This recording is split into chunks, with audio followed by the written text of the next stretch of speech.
Good morning, everybody. Thank you so much for coming. I really appreciate that you've taken the time and trouble to come. And welcome to this morning's meeting of the Planning and Regulatory Committee. Before we start the meeting, I would like to just say a few words about the meeting today. Please remain seated when you are called to speak.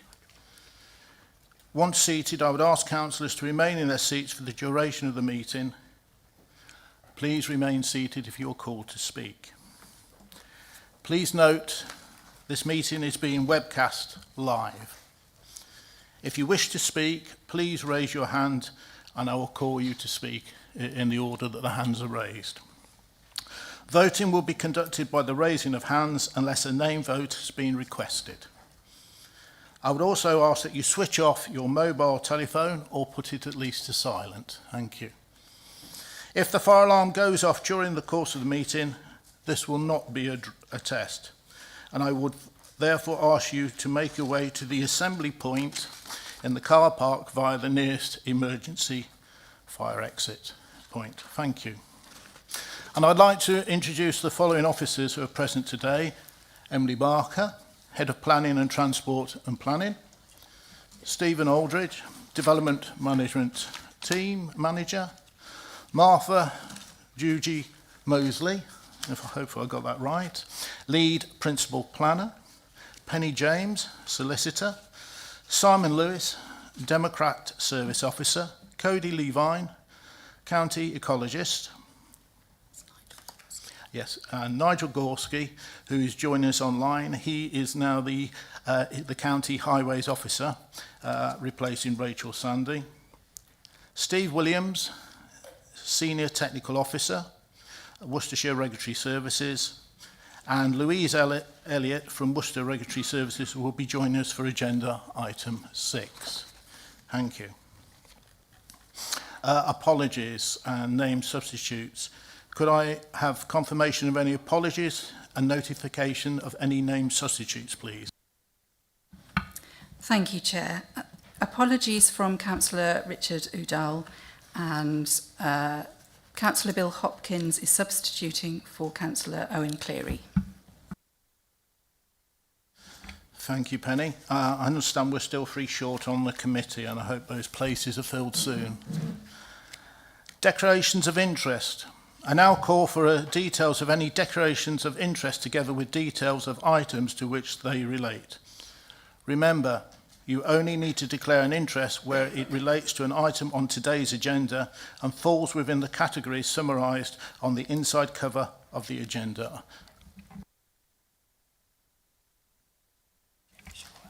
Councillor Shaw and Councillor McSweeney.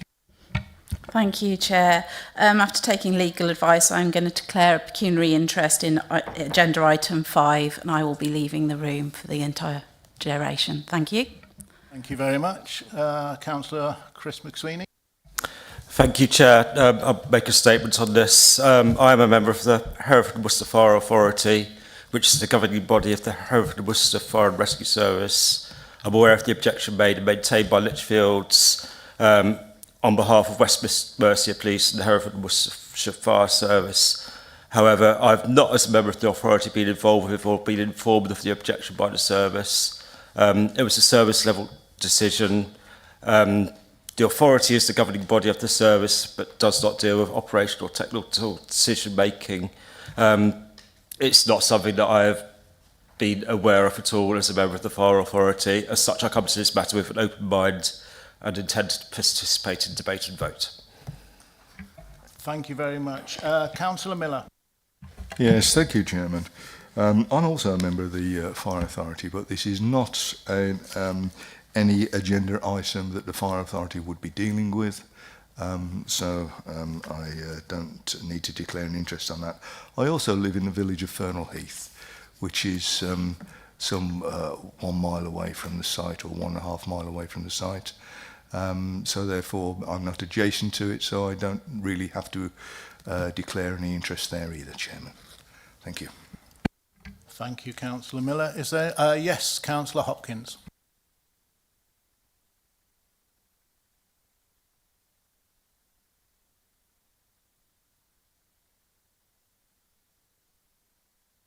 Thank you, Councillor Hopkins. Is there anybody else?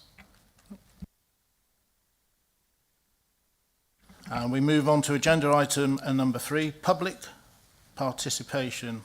We have speakers today and they'll be called to speak at agenda item 5. Moving on to agenda item number 4, confirmation of minutes. May I now sign as a correct record the minutes of the meeting which was held on the 1st of July 2025. Could I have a proposer, please? Thank you. And a seconder? Thank you. Everybody in favour? All those in favour? Okay, thank you.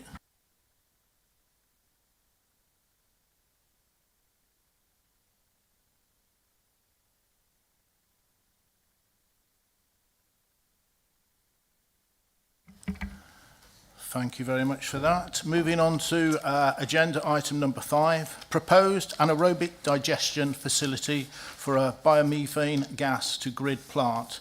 Creation of a new access and haul road from Hinlip Lane and auxiliary works on land at Court Farm, Hinlip Lane, Hinlip, Worcestershire. Can I now ask Martha Jusey Mosley to take us through the report and associated plans and photographs. Thank you. Thank you, Chairman. Yesterday, members visited the site and observed the location of the proposed development, including the closest residential properties, Jackie Smith Training Centre, and 2 proposed points of access. The proposed development is for an anaerobic digestion or AD facility, a creation of new access and ancillary works on land at Court Farm, Hindlip Lane.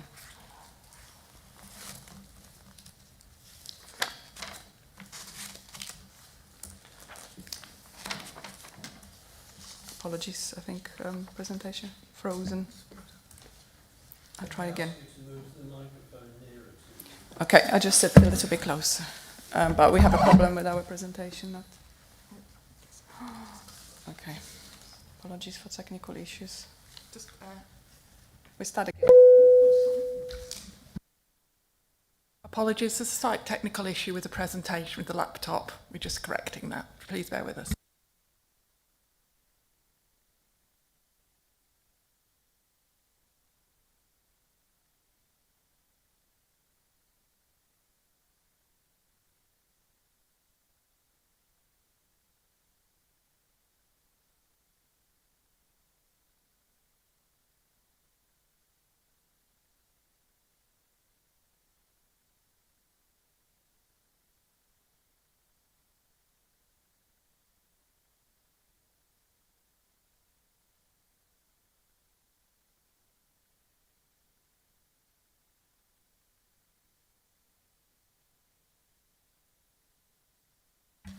Apologies about that.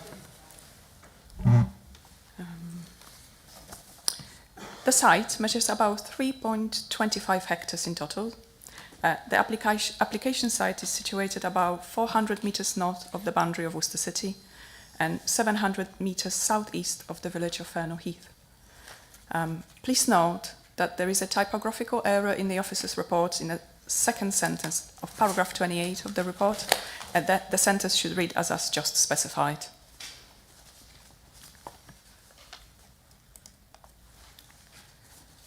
Around the margins of the site to the west and south lie agricultural fields, with the western boundary in the form of a small embankment which is part open and part covered by a screen of mature trees.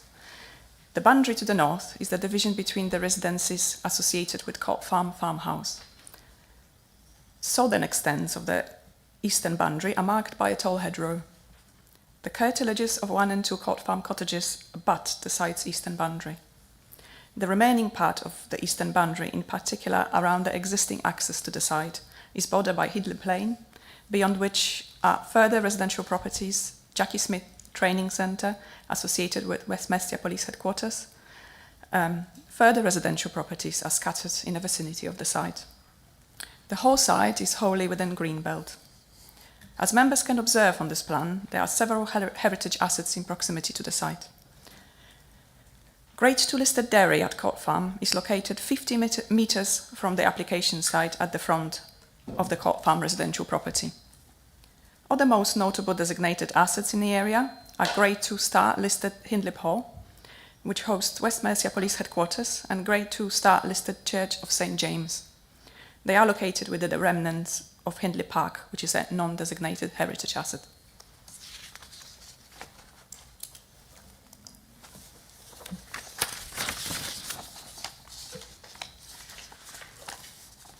A large area of the proposed development site was originally called Farm Model Farm, set up in late 19th century as part of Hindlip Estate.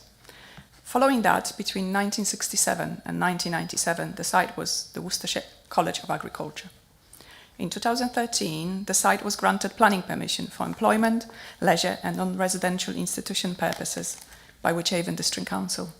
Officers are of the view that the previous permission on the site has lapsed and the applicant cannot use it as basis for this application. However, it should be noted that a certificate of lawfulness has been submitted to Wychavon District Council to establish the legal basis of this consent and is pending determination. As represented on this plan, there are 5 existing buildings on the application site. 3 of them, the barn, Bixty and the long north-south building, are considered to be non-designated heritage assets. Other buildings include a small building by the eastern access to the site and modern agricultural barn-style building in a southeastern part of the site. This is a demolition plan for the site. 2 buildings are proposed to be demolished. The long building in the middle of the site, which is in a state of significant disrepair, and the modern agricultural building. It is worth noting that in the early iteration of the planning application, this building was proposed to, the modern agricultural building was proposed to remain and be repurposed as the unpacking building. However, it is now proposed to be removed, and a new building would be provided further away from the boundary. This is to minimize impact on the amenity of residents of Court Farm cottages. This plan also illustrates which trees would require removal. The proposed development required the removal of 4 trees, 2 groups of trees, and partial removal of 2 mixed species hedgerows. Now turning to the proposed development. The proposed facilities would process approximately 48,500 tons of commercial and household food waste per year, converting into biomethane gas or biogas. It is anticipated the waste would comprise about 2/3 of food manufacturer waste and 1/3 of domestic food waste. As a byproduct, the facility would produce approximately 40,000 tons of digested per year. Digested would be sold to local farmers for use as a fertilizer. The gas produced by the facility would be fed into Cadent Gas local transmission system network. The gas network connection is not part of this proposal, as it would be undertaken by Cadent Gas under their permitted development rights at a later stage. However, Cadent Gas have undertook a capacity study which demonstrates that there would be capacity to accept gas from the proposed facility. The applicant anticipates that the facility would produce approximately 2.8 megawatts of energy. The proposed facility would also produce its own power for use on site, with the proposed combined and heat power unit feeding both the site's electrical and heat requirements. 2 access points are proposed as part of this proposal. Westernmost access, including a new haul road linking the main proposed site within Hindley Plain to be used by HGVs, and easternmost access, which is an improved existing access, to be used by employees and visitors only. No HGVs would be permitted to use this access. As a result of the proposed operations, based on a worst-case scenario, there would be around 22 HGV trips per day generated by 11 HGVs and 10 vehicle trips generated by 5 cars associated with the staff employed on site. The AD plant would operate 24 hours a day due to the nature of the of the process involved. However, in terms of personnel activity on site and traffic movements, it is anticipated that the operational hours would be 8 a.m. till 5 p.m. Monday to Friday, and 8 a.m. until 1 p.m. on Saturdays. Outside of these times, activity would only be in case of essential maintenance. A strip of hedgerow would be removed along Hindley Plain to facilitate the new access, and a native hedgerow is proposed to be planted along both sides of the internal access road on Hindley Plain. As part of a landscaping scheme, the applicant is proposing planting around 150 new trees around the edges of the site and wildflower areas with plants for pollinators.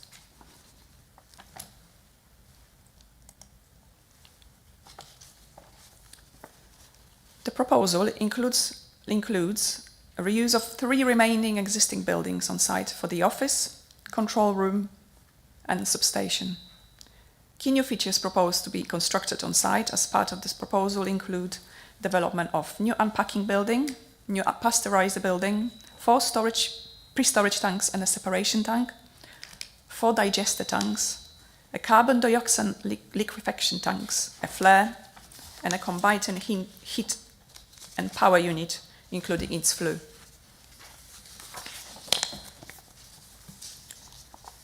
A dirty water storage lagoon would be created in another part of the site to store and clean runoff water from the development. This water would be then fed into the sustainable drainage system, which includes an attenuation pond to be created on the western side of the site. These are section plans to include the change to ground levels. A number of buildings and structures, including digesters and pre-storage tanks, which are the largest proposed structures for this development, as well as the flue and the flare, which are the tallest structures, would be sunken into the ground by approximately 3 meters below the existing ground level. Turning into photos of the application site, the blue arrows on the right-hand side plan are an indication of where the photos were taken from within the site. So this photo shows the existing access to the site that is proposed to be retained and improved. At this photo, members can see the existing building proposed to be repurposed as substation. This photo shows the existing pigsty proposed to be repurposed as the site office. This photo shows the existing barn proposed to be repurposed as control building. On the left-hand side are residential properties of 1 and 2 cod farm cottages visible in the background. This photo shows the long to south building. Members may observe the state of this repair that it is in, and it is proposed to be demolished. This is the modern agricultural building, which is proposed to be demolished and replacement erected further away from the residential boundaries. And this photo just shows the location of the westernmost access on Hindley Plain that would be used by HGVs.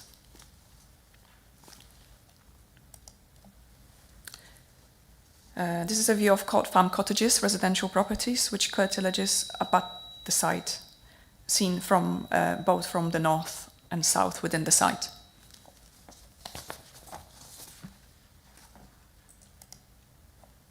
Here members can observe views towards residential properties associated with Cod Farm farmhouse and also recently converted building known as former wagon house to the right. And a view of Jackie Smith Trainee Centre taken from Hindley Plain.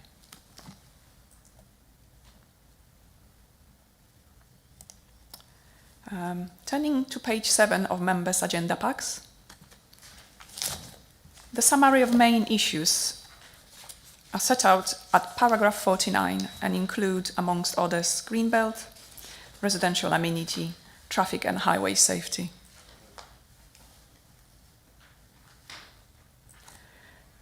Turning to planning policy, which is set out on pages 8 to 12 of the report,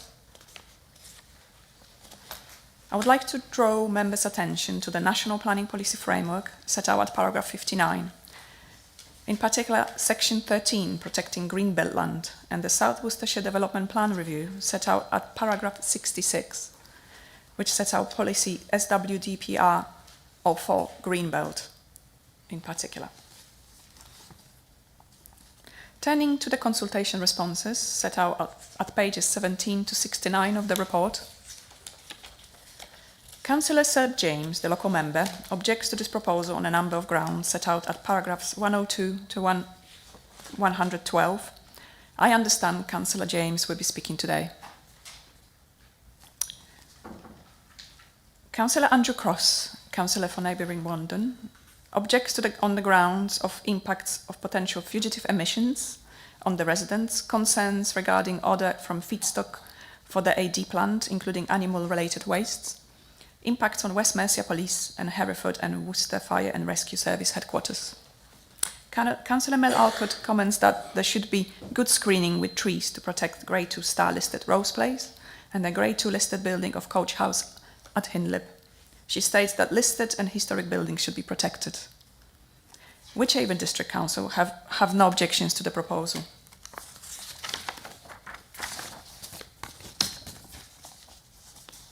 Worcester City Council did not offer any comments on this proposal. Hindlip, Martin, Hassentree and Solwood Parish Council objects to the proposal on the grounds of impact on historic buildings on the application site and in the setting of the site, potential impacts of vibration, noise and odour on nearby residents, development being harmful to the greenbelt, type of development being incongruous to the local area, environmental concerns, highway safety and impacts on West Mercia Police Headquarters. North Claines Parish Council objects to this proposal on the grounds of impact of HGVs and odour generated by this development on Claines Village. Walden Parish Council objects on the grounds of odour, noise, traffic and access impacts on West Mercia Police and Hereford and Worcester Fire and Rescue Service headquarters. They also state that the council should satisfy themselves that they have sufficient information on odour and air quality to demonstrate the impacts on the immediate neighbourhood. West Mercia Police and Hereford and Worcester Fire and Rescue Service object to this application. Key considerations from the objection include impacts on operational services such as forensic and digital forensic laboratories, firearms training facilities, police dog training units, and emergency response coordination functions based in their headquarters at Hindlip Hall and also at Jackie Smith Training Centre. This includes potential air quality, noise, and other impacts on these facilities. They are also concerned that the emergency response times for dispatching vehicles to emergencies would be affected by the increased use of Hindlip Lane by HGVs associated with this development. Campaign to Protect Rural England objects to this application on the grounds set out at paragraphs 375 to 381 of the report. Worcestershire Wildlife Trust objected to this application in a first round of public consultation. However, they did not comment on any further resubmissions. They also deferred detailed considerations of the application to the county ecologist, who does not object to this application. Other statutory and technical consultees raised no objections to the proposal. Turning to other representations set out in detail at paragraph 456 of the report. To date, 332 letters of representation have been received. Of these 322 letters objecting to the proposal, including an objection from Hindlip First School and Hindlip Residents Group, 3 letters supporting the proposal, including from Worcester Bosch, and 7 letters commenting on the proposal. Key objections were based around amenity impacts, in particular noise and odour, and also safety and hazards, such as explosions or fire hazards, potential water pollution, impacts on biodiversity, landscape heritage, highway safety, health impacts such as respiratory diseases or mental health, and change to the rural character of the local area. Local letters of representation also cited inadequate consultation on the proposal and prolonged timescales for consideration of this application. Turning to the officer's comments, with regards to Greenbelt, considered at paragraph 518 to 588 of the report, The proposed development would be wholly located within the greenbelt. Officers consider that the proposed development meets the definition of grey belt as per Annex 2 of the NPPF and satisfies all the relevant criteria set out in A to D of paragraph 155 of the NPPF, and therefore it is not inappropriate development in the greenbelt for the purposes of paragraph 153 of the NPPF, and the need for very special circumstances do not apply in this instance. Residential amenity impacts are considered at paragraphs 638 to 739 of the report. In respect of noise, the applicant undertook a planning, noise and vibration survey report. It demonstrates that noise from the proposal would be acceptable. It also includes recommendations of mitigation measures such as ensuring acceptable hours of delivery. It also recommends an inclusion of a noise barrier as a potential mitigation measure. Worcestershire Regulatory Services have no objection on noise grounds. They recommend that the applicant undertake an acoustic report identifying the noise impact and required attenuation measures arising from all site operations prior to the operation of the AD plant. And officers recommend a planning condition to that effect.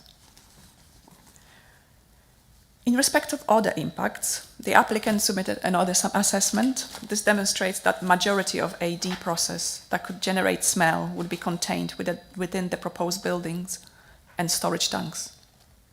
There would be no external storage of waste, which is the biggest source of odor in relation to other types of AD plants. Part of the process that has the most potential to generate odor are waste deliveries. But these would happen within an unpacking building equipped with odor control unit to treat air. The food waste deliveries would be transported in sheeted HGVs, which would unload their loads within the unpacking building. Tankers would be used for liquid wastes.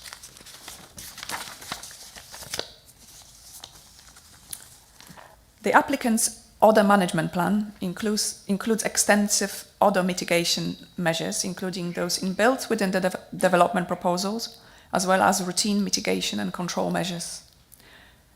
Worcestershire Regulatory Services have no objections on grounds of odor. They recommend the submission of revised odor management plan. Officers recommend a planning condition to that effect. In terms of air quality, the applicant submitted an air quality impact assessment. It assessed emissions from the site, including the combined heat and power unit flare and flue stacks. The assessment concluded that at locations of relevant human exposure, all emissions were found low and the impacts can be considered insignificant. Similarly, at ecological sites, the impacts due to emissions from the proposed development were found to be not significant. The assessment also recommends a comprehensive list of mitigation measures to lower any potential risks of air quality impacts. Worcestershire Regulatory Services have no objections on grounds of air quality. Recommendations set out in the air quality impact assessment would be secured through the imposition of a planning condition. The Environment Agency raised no objections to the proposal and confirmed the development would require an environmental permit which would control emissions to land, air and water. In respect of that, I would like to draw members' attention to paragraph 709 of the report, which cites paragraph 201 of the NPPF.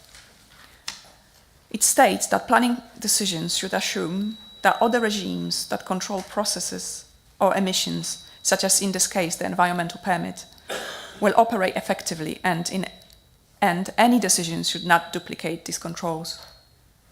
Based on this, officers consider that subject to appropriate conditions, there will be no unacceptable adverse impact on residential amenity. With regards to traffic and highway safety, consider that paragraphs 834 to 881 of the report. Concerns have been raised that Hindley Plain is not suitable for use by the HGVs and that the increase of the road use by HGVs could cause health and safety issues to road users, including road, cycle and foot traffic. The County Highways Officer raises no objection in that respect. The HGVs associated with the proposal would only travel on Hindley Plain between Hurst Lane and the westernmost proposed access, which amounts to about 350 metres distance. The HGVs would be required to turn left when exiting the development site onto Hindley Plain. This would be controlled through no right turn sign and the design of the new junctions with Hindley Plain. Relevant conditions are recommended by officers to that effect. As specified earlier in my presentation, West Mercia Police and Hereford and Worcester Fire and Rescue Service objected to the proposal based on their concerns regarding potential implications for operational and emergency vehicle response times on Hindley Plain associated with an increase in HGV vehicle movements. A concern was expressed that the road is not suitable for two HGVs passing at the same time. The County Highways comment in that respect that there are currently no vehicle restrictions or prohibitions to the west of the proposed westernmost site access that prevent two HGVs from travelling in opposing directions along Hindley Plain between Hurst Lane and the site access. It is also accepted that proposed development is forecast to generate an average of approximately 3 HGV movements per hour, 22 movements per day in association with the delivery and removal of waste. The likely rate of incidence of two HGVs passing in opposing directions on Hindley Plain or the need for an emergency response vehicle to pass on HGV generated by the development proposals on the Hindley Plain is therefore low.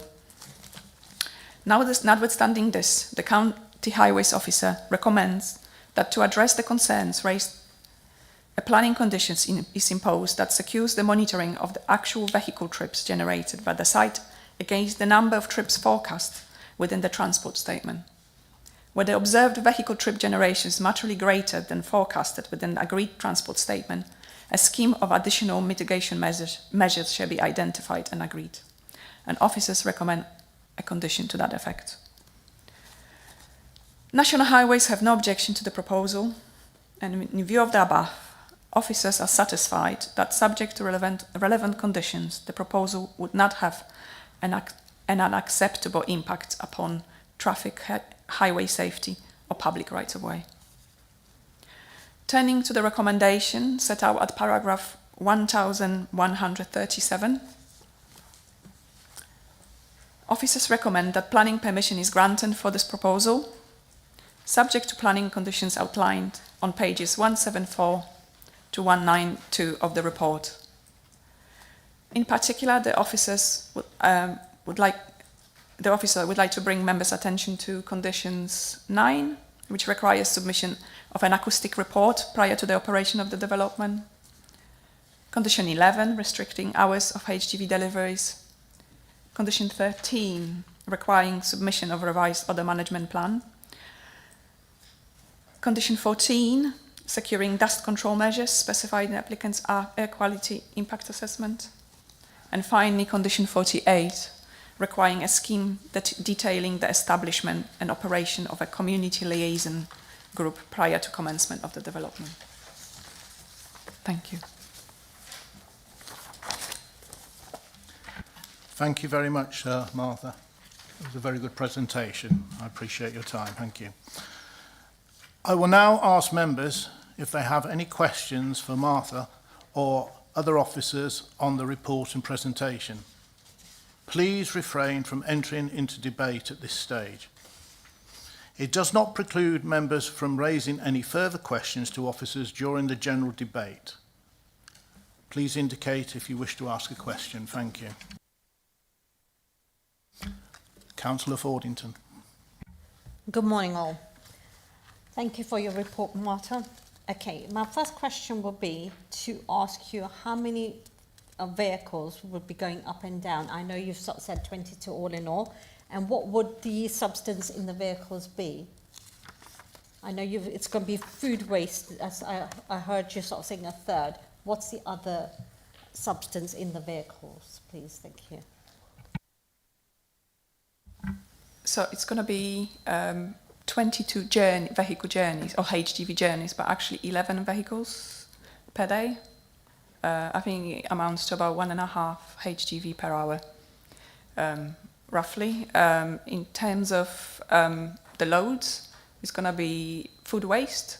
However, within that food waste, there is a category which I specify as category 3 waste, which is animal waste. It's quite broad and includes various matters. It could be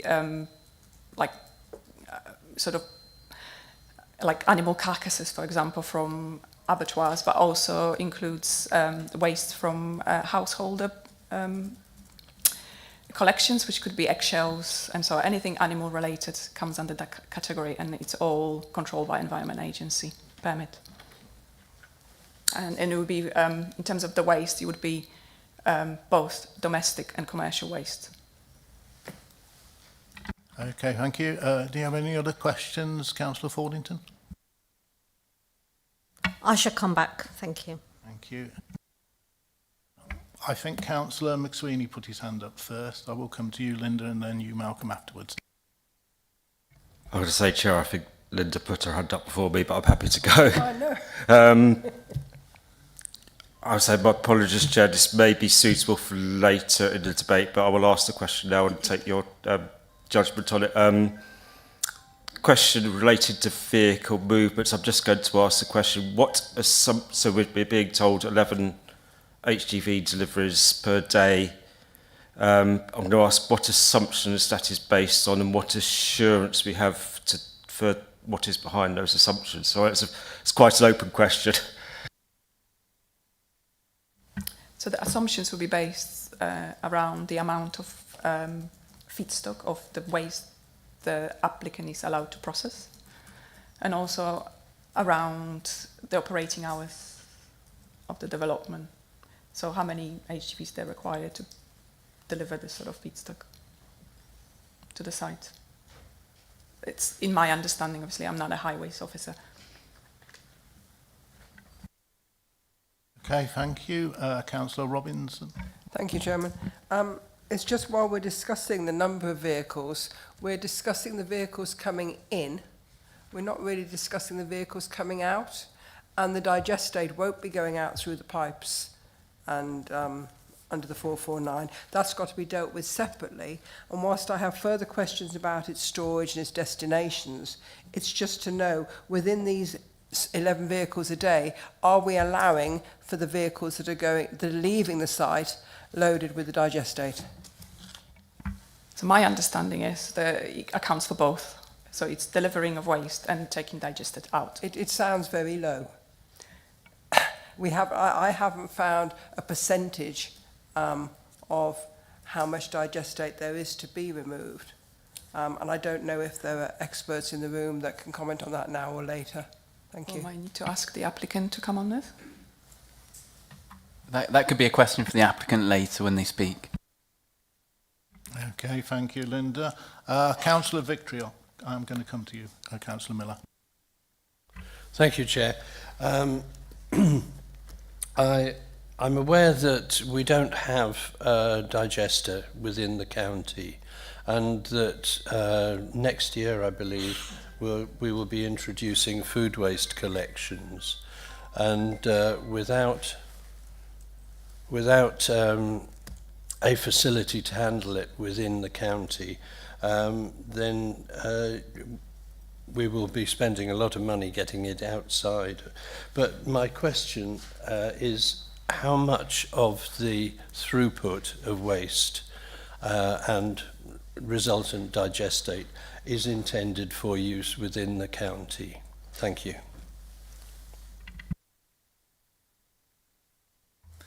That would probably be best for a question to the applicant. So in the report you'll see there's no contracts at the moment with digestate. The applicant refers to using it locally, but there's no requirement to do that, and it wouldn't pass the test of the conditions to limit that. So that would be a good question to ask for the applicant. Just a point of clarity, there are 2 AD plants, anaerobic digestion plants, in the county, but these process crops rather than food waste currently. So just a point of clarity there. And you'll see the county waste services are quite favourable if there was another and if this got planning permission today in terms of commercial contracts, in terms that they could use it, there's no contract with the county council, so there's no guarantee that Worcestershire's domestic waste would go to this facility. So just want to make that clear. Thank you. Okay, thank you, Councillor Victory. I've got Councillor Hopkins, then Councillor Thornington, and then Councillor Miller. So, Councillor Hopkins, please. Yes, it's to do with the operatives. I know they'll be coming on later, but what experience do they have in running an AD plant? Because it is highly technical.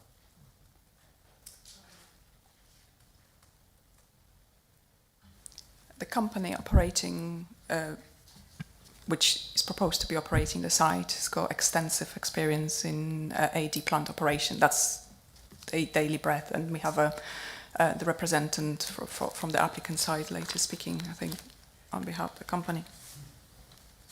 Okay, thank you, Councillor Hopkins. Councillor Thornington. I've got a question regarding location. Why this location, first of all? So if you could explain why this location was chosen, and then we can move to the next question. Thank you.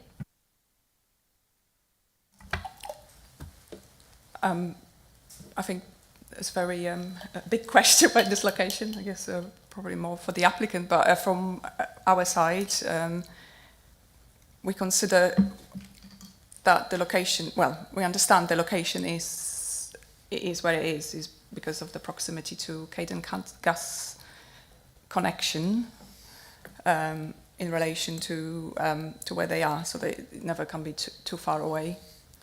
I think I can finish at that, unless Steve wants to add.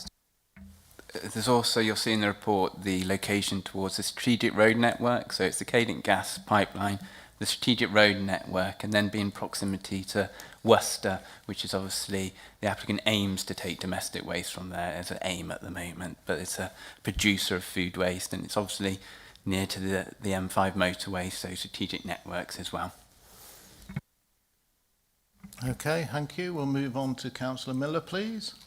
Thank you, Chairman. One thing, with the historic buildings, Marta, within the historic buildings, originally on the original application which went to WDC, there was a clock tower which had a listing on it. I don't know what's happened to that. It was listed. It seems that we haven't imposed conditions to have that returned to where it should be or where it was. Any indication to the clock? The building was slowly taken apart over a period of time. Clock tower was removed. But because these buildings being left as they are, the BAT survey carried out in 24, I believe, the BAT survey was carried out, with the buildings being left for this period of time. There's bound to be another survey required before any work or any demolition takes place. Otherwise, we would not conform to legislation. That's that question. Do you want the next question as well at this point? So in terms of the building you're referring to, and with the clock tower, which is not there, this is the long north to south building, which is going to be demolished on site. It is in a state of disrepair. It is classed as a non-designated heritage asset, so it's not designated anyway. Not sure what happened to the clock. However, both the county archaeologist and also Wychavon District Council Conservation Officer have accepted that this building is beyond keeping, and they accept the removal of the building. They also requested that it's just recorded. Anything to do with heritage of the building is going to be recorded and put on file and on records. So that's the question. And in terms of bats, we're not aware of bats within that building at this time.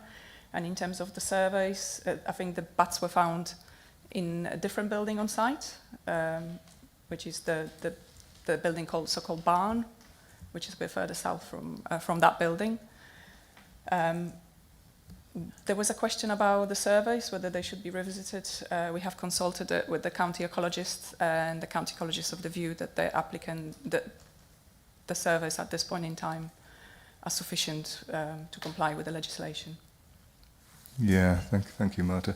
Yeah, the original clock tower was there, and it was part of the Hinlip estate, and that's why it was part of the listing of this site.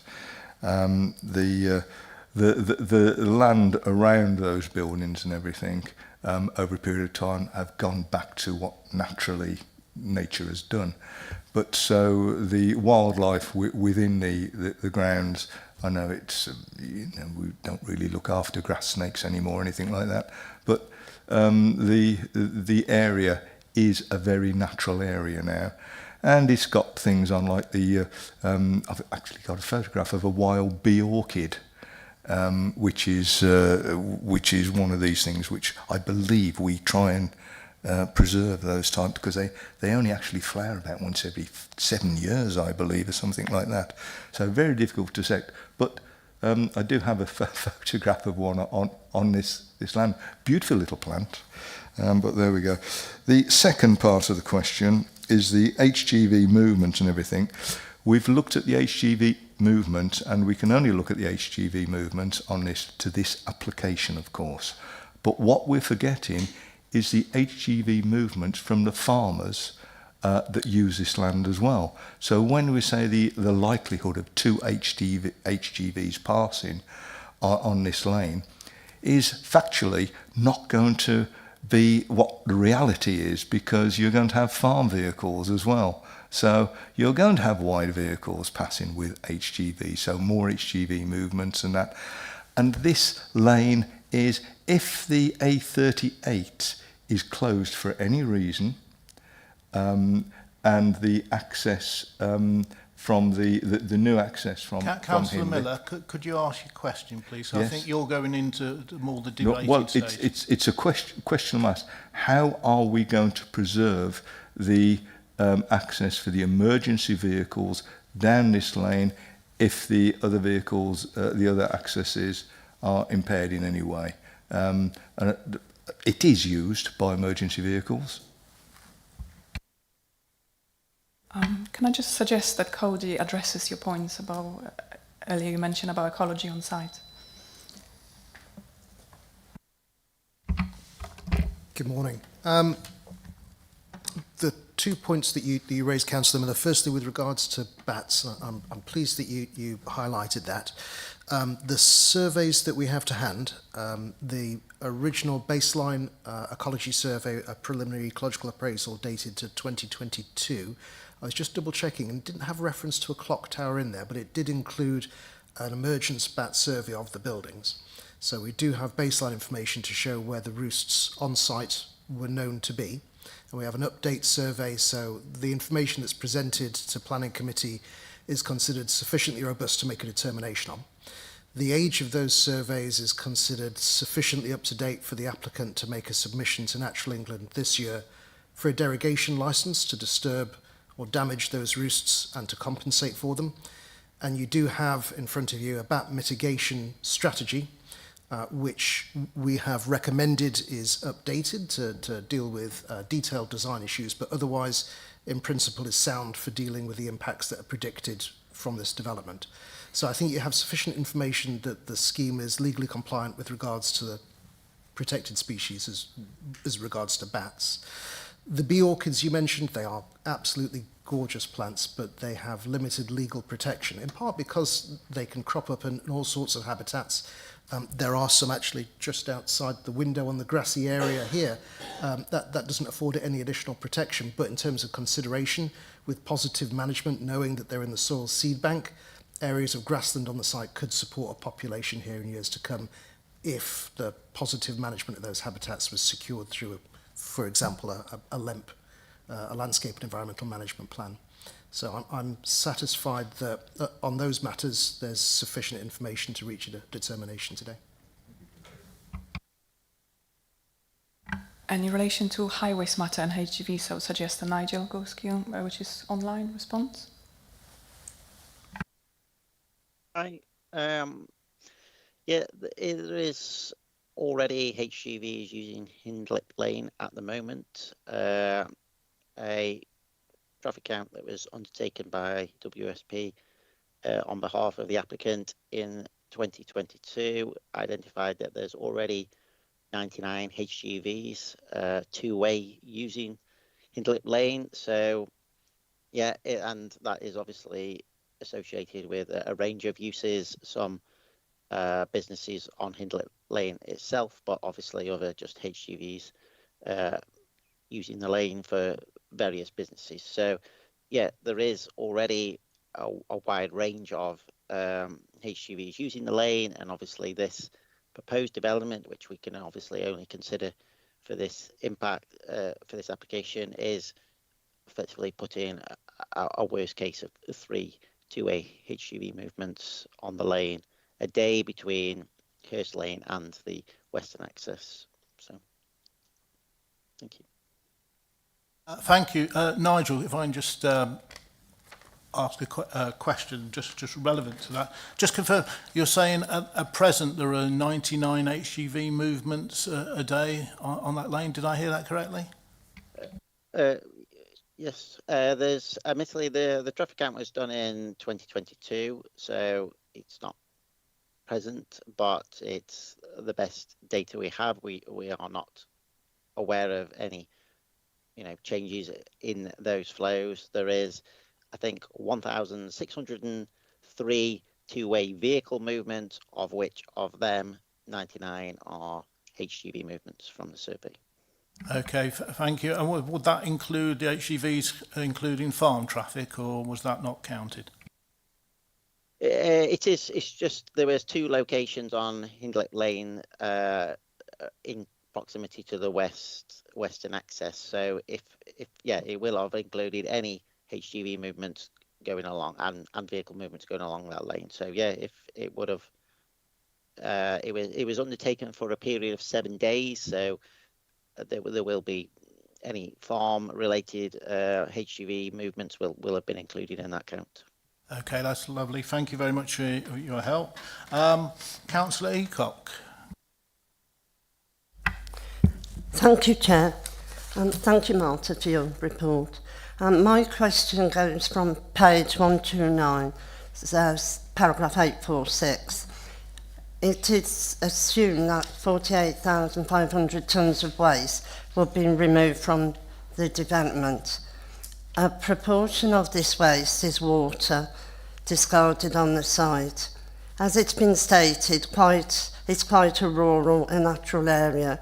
My question is, where is the water going? Is it being collected, or what's going to happen to the water? Again, this is might be quite a operational question to the applicant, but my understanding is whatever water is salvaged from that is being put back into the system. That's my understanding, and in terms of dealing with water from like runoff, that's all gonna go to the lagoon, grey water or dirty water lagoon at the front of in the northern part of the site, which will feed then into sustainable drainage. It's going to be cleaned and fed into sustainable drainage to be dealt with naturally.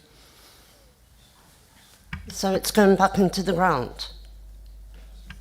It's rainwater, but I think the one from digestate is going to be fed back into the system. Thank you. So just to be clear, basically they're going to recycle the water to use it again to go through the process. Is that correct? That's my understanding. Okay, thank you very much for that. Councillor Fordington, I think you had another question. Thank you. I've got a question regarding highways again. You said, Marta, that there's 2 vehicles meeting risk would be low. But if you count calculations, there's 1,200 vehicles a day clearly factored in on that particular road. So can we expand on that a little bit more, please? Thank you. And I've got another question to follow up after this, if that's okay. Martin, thank you. Again, I would suggest our highways officer Nigel responds to this. Thank you, Martin. There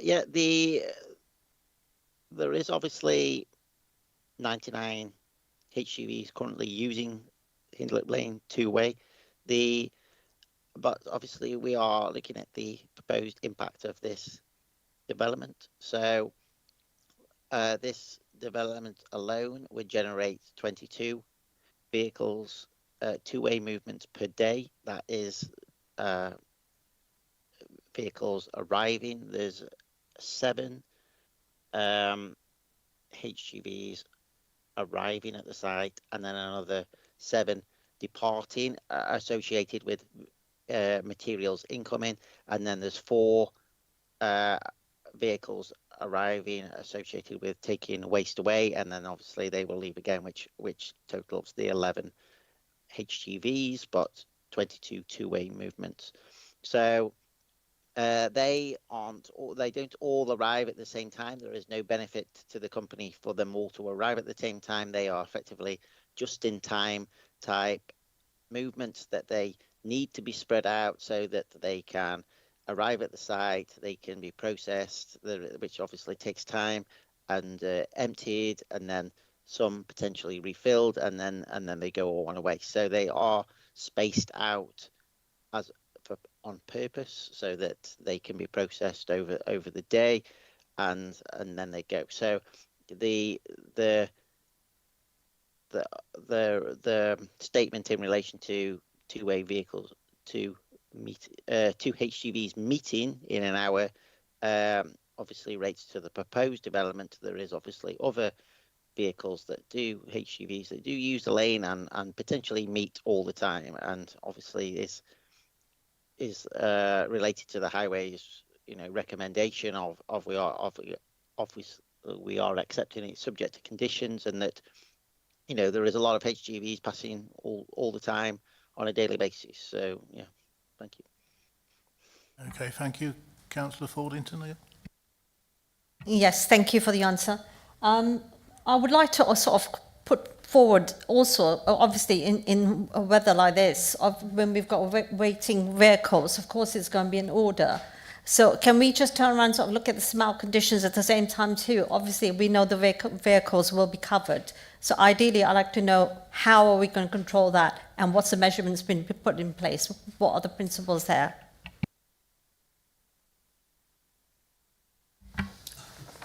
Can I suggest that Worcestershire Regulatory Services respond to this question? Good morning. The waste feedstock is going to be delivered to the reception building, which is under, or should be under, negative pressure. Within the reception building there is a carbon filter which will be filtering out the odorous component of the feedstock and emitting into air a low level of odour from the reception building. We don't consider that odour from the vehicles, HGVs, coming to and leaving the site empty would be an issue. But the feedstock are all going into a contained building, which should contain all the odorous components of the feedstocks. Thank you. Could you just explain negative pressure and why the relevance of that, please? Okay, so there's going to be a big fan within the reception building, which is shoving air out through the carbon filter, and in doing so, you're creating a negative pressure within the building, so that when the doors open, you don't get a rush of odour coming out, because the odour is being ducted and directed to the carbon filter abatement plant. So it sucks odours in rather than pushes them out. That's what I think. Correct. Okay, thank you very much. Right, we'll go on to. Bear with me. Sorry, you're all putting your hands up now. You can't do it all at one time. Okay, Councillor Evans. Thank you. Yes. So obviously we've had a lot of discussion about the HGVs that we're using the infrastructure in the area. So I just want some perspective on what other vehicles would also be using it. So paragraph 847 refers to there being, in addition to HGV movements, anticipated there would be 5 arrivals in the AM peak and 5 in the PM peak. But then also paragraph 845 refers to there being 14 proposed car parking spaces with 4 additional visitor spaces. So I want a bit of clarity for how many people are looking to be employed on site and what impact that might have in terms of them transferring to and from work and I suppose going out on their lunch breaks, what impact that would have on the highways in the area. Thank you.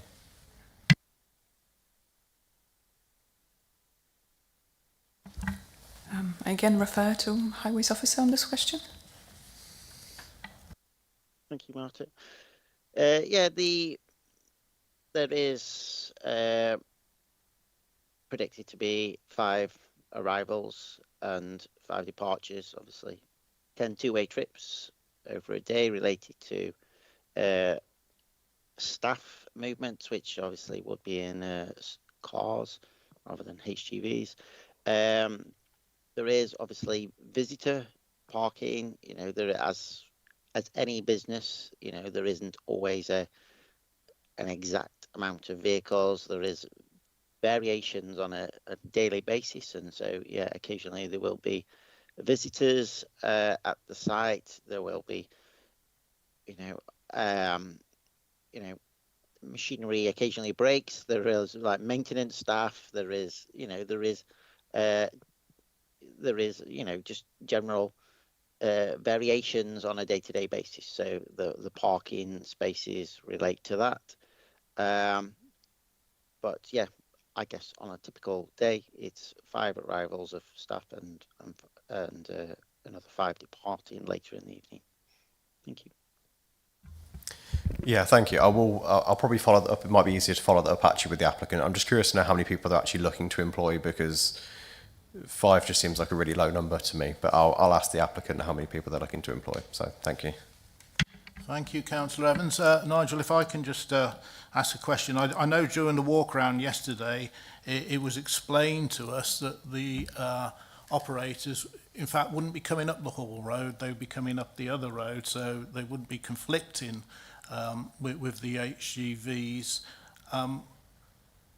Is that correct? Have I got that correct?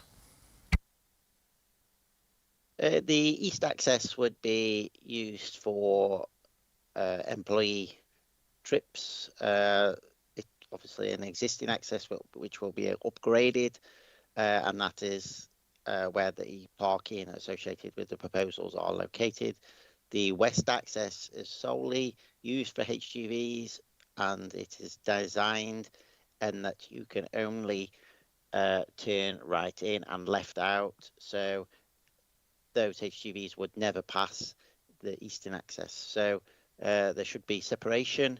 There is no reason why, I guess employees can arrive from either access, but only the eastern access is used to accommodate them.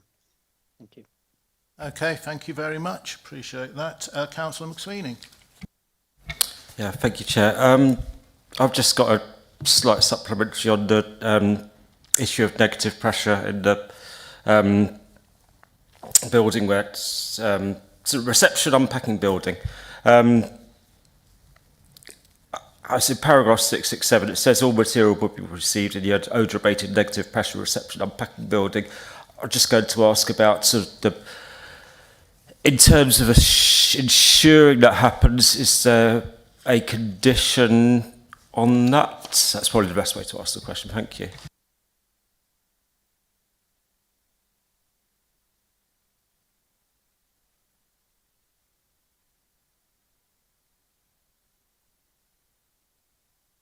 Yes, there is a condition. We're just trying to locate it, but it requires that there will be no processing, storage, or handling out externally. So it all has to be internally. So the whole process has to be internal. And if we just locate the condition, we can bring it to members' attention.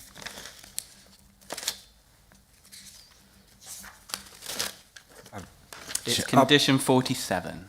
So there should be no external deposit, processing or storage of feedstock, waste material or digestate.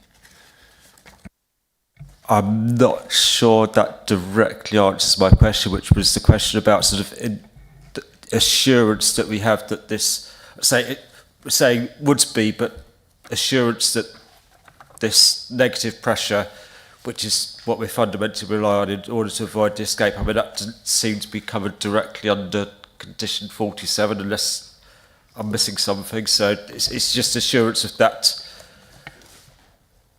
Condition 47 would appear to allow sort of like the unpacking inside, but it doesn't require the negative pressure. No, so sorry, I thought your question was you wanted to ensure it was going to happen in that building. So we've ensured there can be no storage outside. The start of the whole process has to be within that building, because otherwise the whole process doesn't work. And then there's also an odour management condition, and you'll see Worcestershire Regulatory Services require the odour abatement system to be managed and monitored because they've had experience of one breaking down, so there's a requirement for that to be monitored, and Worcester Regs can answer questions on that should you wish. And then separately, it'd also be controlled by the environmental permit, by the Environment Agency. So that would also be required for the operations of the site. So when we're getting on to operations, that's the environmental permit, and today we're just focused on the use of land. Thank you. Councillor Robinson. Thank you. It's just a quick one for Steve, please, within WRS. Have we, if it's somewhere in the large presentation, do we have a percentage of the material that's going out as gas and through the pipes and the digestate that will remain? Because the building seems to need to be getting larger and larger to me, unless actually the digestate is a very small amount of volume. Because we're saying nothing will be stored outside, and that it's going to go for farmland. So obviously there's going to be some. Do we have a percentage of the total?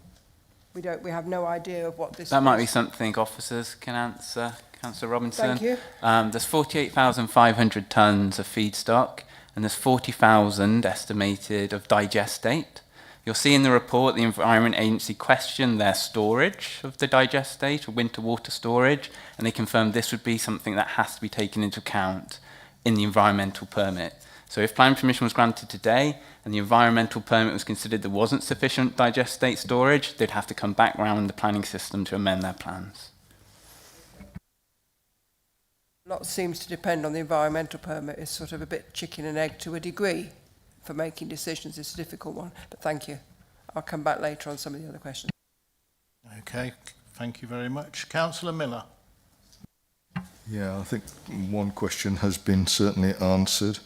The other thing, the period of 7 days for the for the traffic survey. There is what the local farmers call a campaign period when they're working many hours. When they're taking, cutting the hay and whatever, and with large combines then using lanes. The 7-day period for this traffic survey does not appear to be give an overall true account. It's a very small time in the even within a month, and it's living there and living in that location. You can tell that the amount of vehicles using those roads have increased tremendously over the years, and so I do question the report on. Well, I don't question the accuracy of the report because it was a 7-day period. That's fine, but overall, it doesn't give a true picture of the actual usage of the roads within that area. Sorry, was there a question in there for officers? Yes, why only 7 days was required? Surely it should have been a longer period, and maybe it should have been looked at when there's a local campaign in operation. Nigel, can I defer to Nigel, please? Thank you, Martin. I think there's been, the applicant has looked at the vehicles over a longer period. Obviously, there's been other applications throughout the years that have referred to traffic counts. I think they're just presenting the worst case.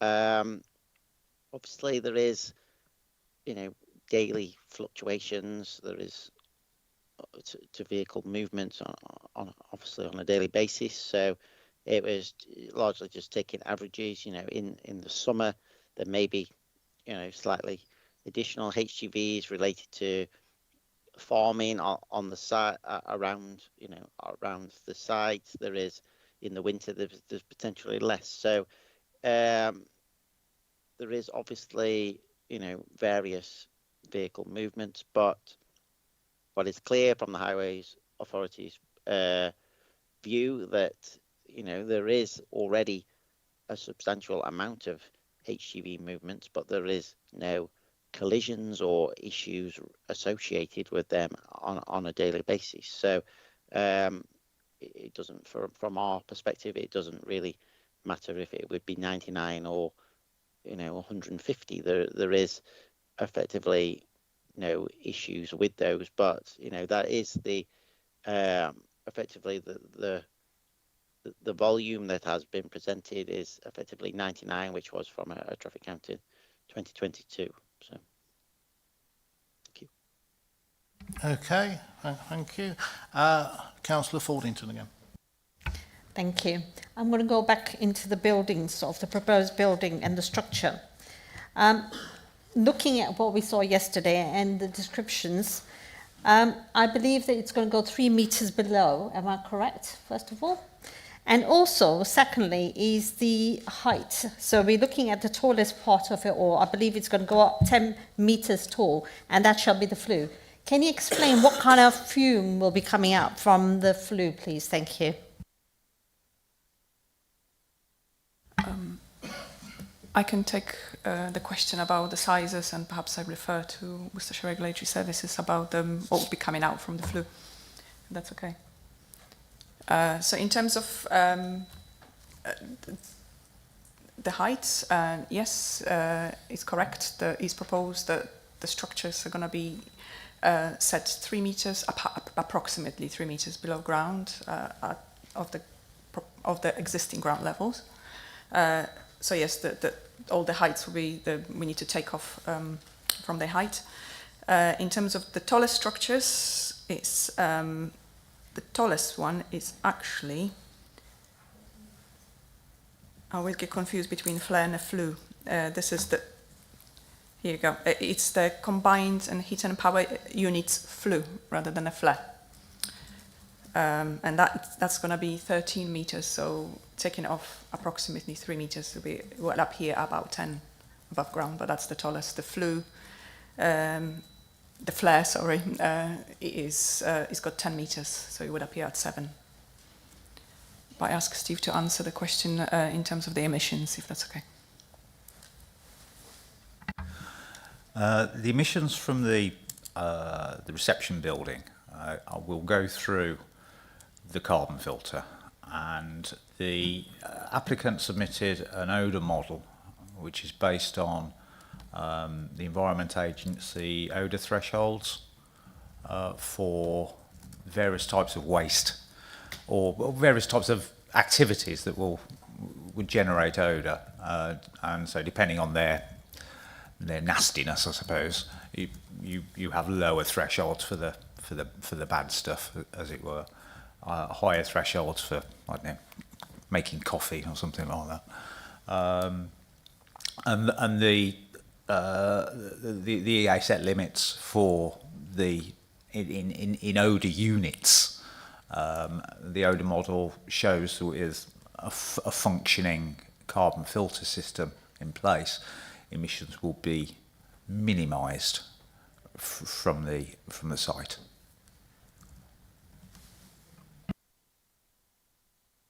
Okay, thank you. And Councillor Eacock.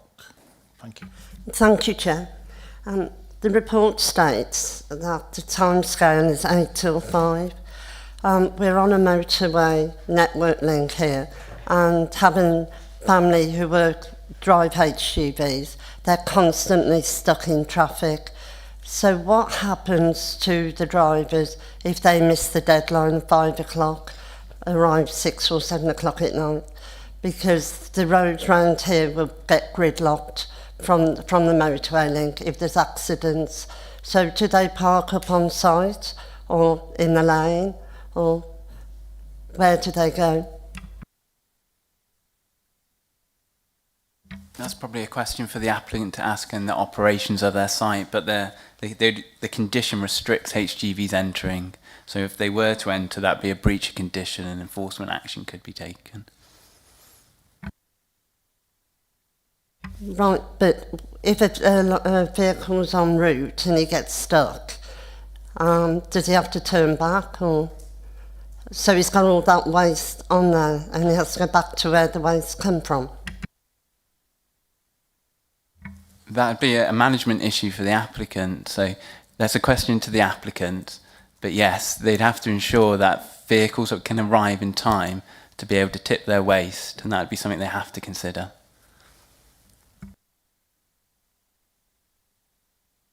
Okay, thank you.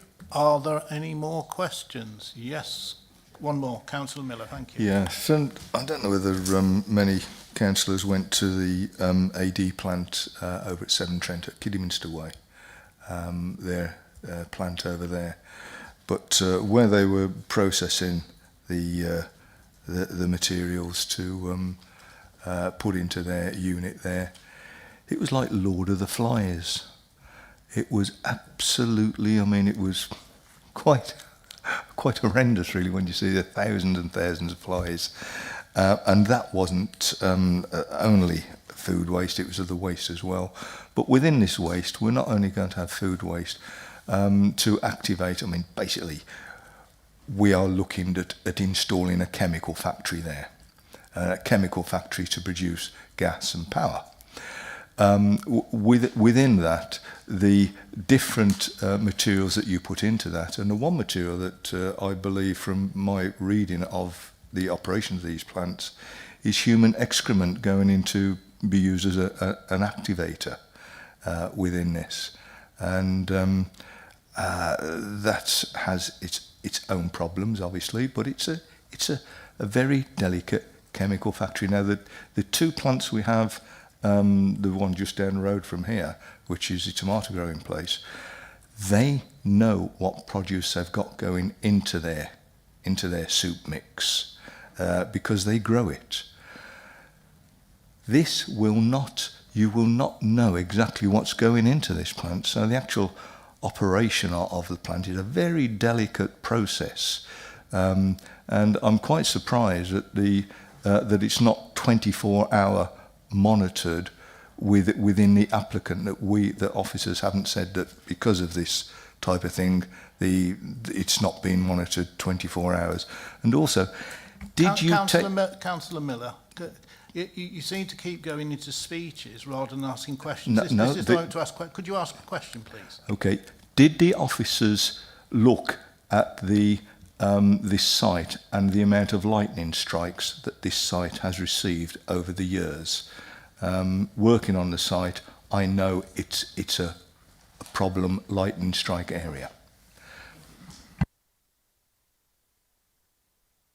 I guess there's two questions there. One about pests and litter, and the other one about like hazards in terms of lightnings. So addressing the question about pests, the applicant has addressed that in detail, and they have 5-step plan to put in place in that respect. They talk about the all food storage will be covered and nothing will be stored outside. And in a sense, it's also in the applicant's interest not to encourage any pests into the site. And it will be regularly monitored, and then it will be humane traps, that's what they state. However, ultimately, this is a matter controlled by the environmental permit, by Environment Agency, and will be monitored. And we have confirmed that with the Environment Agency on that matter. In terms of lightning, the applicant has supplied in-depth information on the plans in terms of what they're going to do. They submitted documents. I'm trying to locate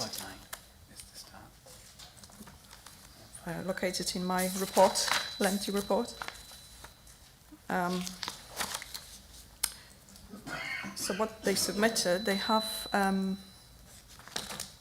lightning protection system for anaerobic digestion facility, an example one. And then again, this is the matter which will be controlled by environmental agency.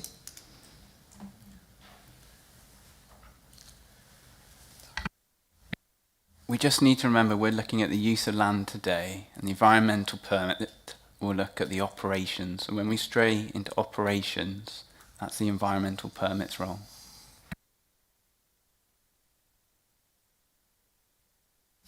Councillor Victory, please. Thank you, Chair.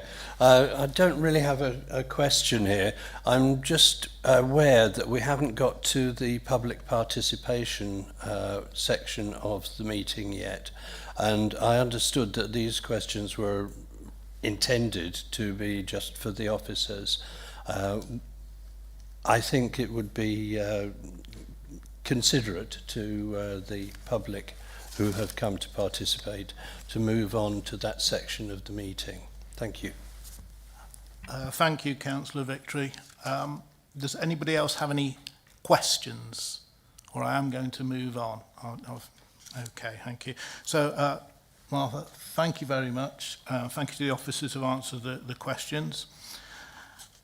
Okay, so we now move on, let's see, to objectors, and objector number one, which is Ben Serrano. If you'd like to come down, please, thank you very much, and grab a seat. You're allocated, I'll wait till you get to the, there you are. Okay. You're allocated 3 minutes for your presentation. At the conclusion of the presentation, if you're happy to do so, members may well have some questions for you, okay? So you tell me when you're ready, and my good learned friend here on the left will start recording you. Okay, you have 3 minutes. Thank you. My 3 minutes are going to focus on 3 numbers: 3, 600, 200. My career has focused in grocery, working in food waste. I project managed the power cable connection from an Ocado warehouse to a similar AD plant live near Atherstone. This was a site run by industry leaders in food waste energy biogen with 19 facilities live in the UK. I speak from experience. I have visited these sites. I know what they are. To give you an insight into what it's like to visit a site, it's a hot day, 31 degrees like last week. The smell is everywhere. It's on your clothes. It's in your car. The warehouse doors are left open due to the heat of having to work inside that warehouse in a telehandler. Staff shower at the end of their shift. They change their clothes before they go home. Flies everywhere. This is the reality of being near one. The nearest home to this plant I would visit, 298 metres.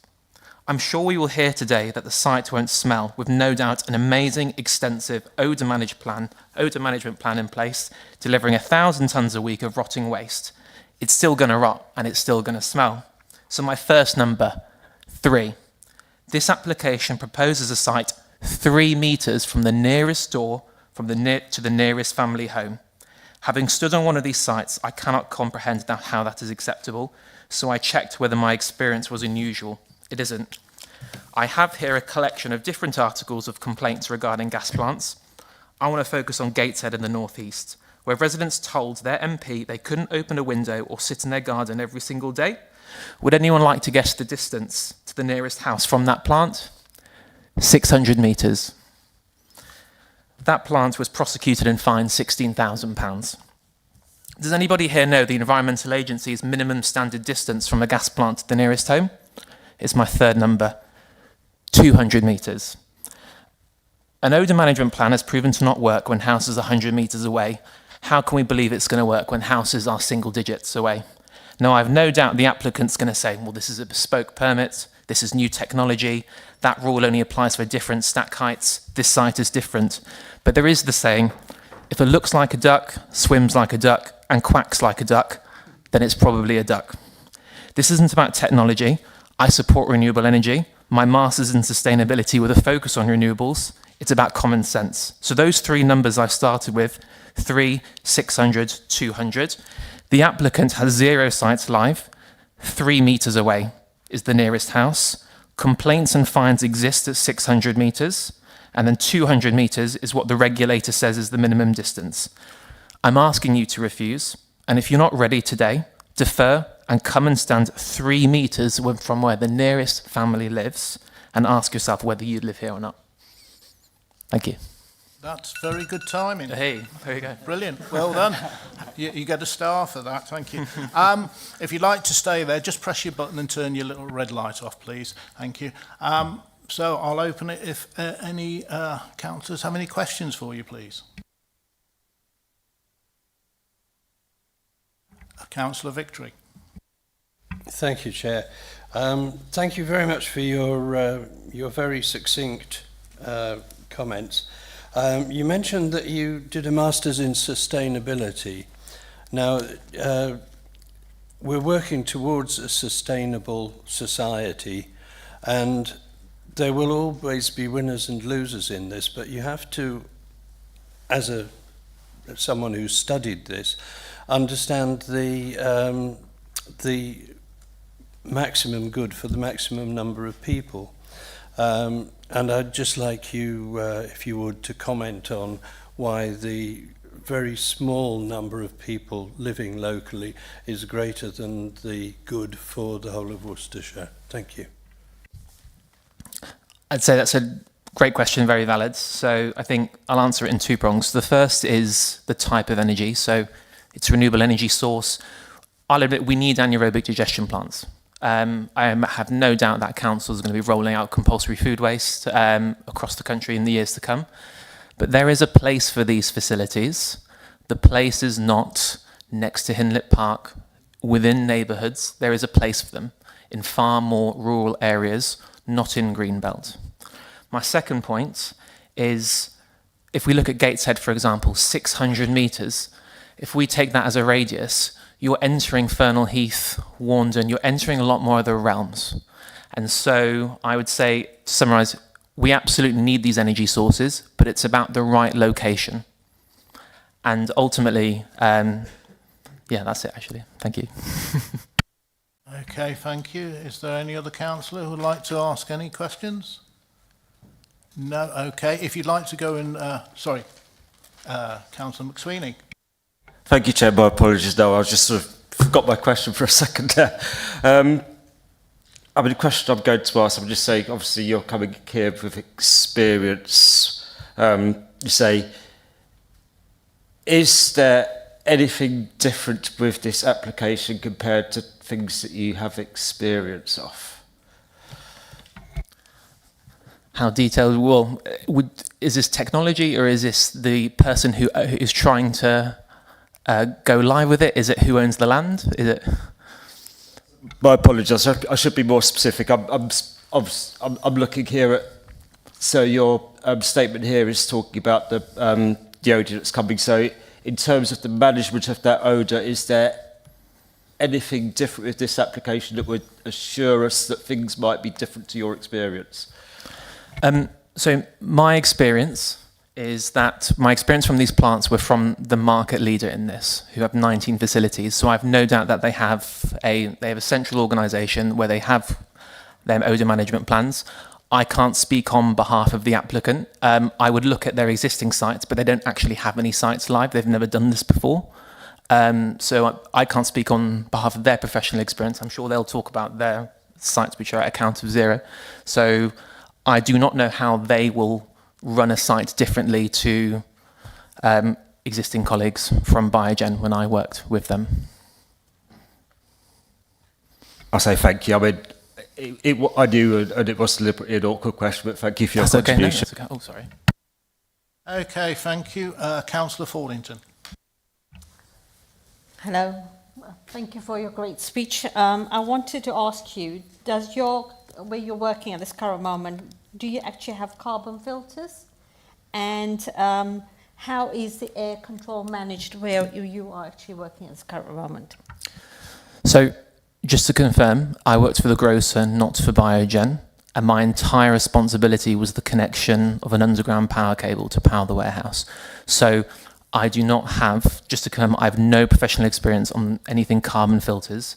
This just included bi-weekly visits to the Atherson site, situated near to the Ocado Dorton site, also I think it was in Tamworth, Atherson border.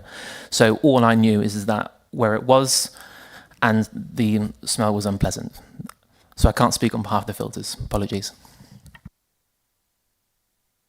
Okay, thank you. Councillor Miller, what's your question, please? Yeah, thank you very much, and thanks for coming today. Would you happen to know the complaints that came in about odour, how long and what time period those people were complaining for any action to take place or from the fine? Was it 1 year? Because we have a problem over at Droitwich with odour, which the Environment Agency have been dealing with. Muller dairies, and it's a similar sort of it's milk basically in odour. Do you know what the time period would have been that those people would have suffered? Unfortunately, I don't. But what I do know is that when doing the research on plants' life, there is a significant trend from spring to autumn when temperatures rise, and it comes down to two things, as we all know: when it gets warm, when it gets hot. Waste breaks down quicker, the smell gets fouler, etc. But also it comes down to also the operation handling of it, because you have men operating MHE on these sites, including telehandlers. You need to remove that waste when it comes out of HGV. They will have solid plans on saying we will keep it in this extensive warehouse, we keep the doors closed. But I'll ask you, does anybody here want to be moving MHE in a warehouse when it's 36 degrees outside, when the door has to remain shut to adhere to an odour management plan? You're going to open up that door, and that smell is going to leave that warehouse. Yeah, your assumption of the site concurs with a paper I've read from Henry Bonham from RPS, which is a world-leading expert within these. And they will question the same thing: why so close? And so you've said the same thing as a professional body. Thank you for that. Okay, thank you. Are there any more questions? Then I'll ask you to go back to your seat, please. We may call you again. Okay? Thank you very much. Okay. So we now move on to Objector 2. A representative of the resident group has passed on her right to speak to a representative of the Officer of the Police and Crime Commissioner in West Mercia Police. Given the controversial nature of the application and the location of the application site in close proximity to the operational police headquarters, I have exercised my discretion and allowed them to speak. On that basis, can I therefore now ask Lawrence Holmes, speaking on behalf of the Office of the Police and Crime Commissioner and West Mercia Police, to take a seat at the table and to address the committee. Please remember you're allocated 3 minutes for your presentation. At the conclusion of your presentation, if you're happy to do so, members may well have some questions for you. Over to you, Lawrence. You have 3 minutes. Thank you. Thank you, Chair. I speak today on behalf of the Police and Crime Commissioner for West Mercia and West Mercia Police, who maintain their strong objection to this application. This objection is born out of significant concerns as to the adverse impacts that could be generated by the proposed anaerobic digestion plant in respect of air quality, highways and noise-related matters on highly sensitive operations performed at Hindlip Park, which the government considers to be critical national infrastructure because of its importance in delivering emergency services, safety and security. Chief amongst these concerns is the potential impact of the proposal on the forensic and digital forensic operations that take place at Hindlip Park. These are extremely sensitive receptors when considering air quality impacts generated by the proposed development. Forensic evidence cannot be contaminated by airborne particulate matter. Contaminated evidence could be inadmissible and discredited in the defence of suspects at court.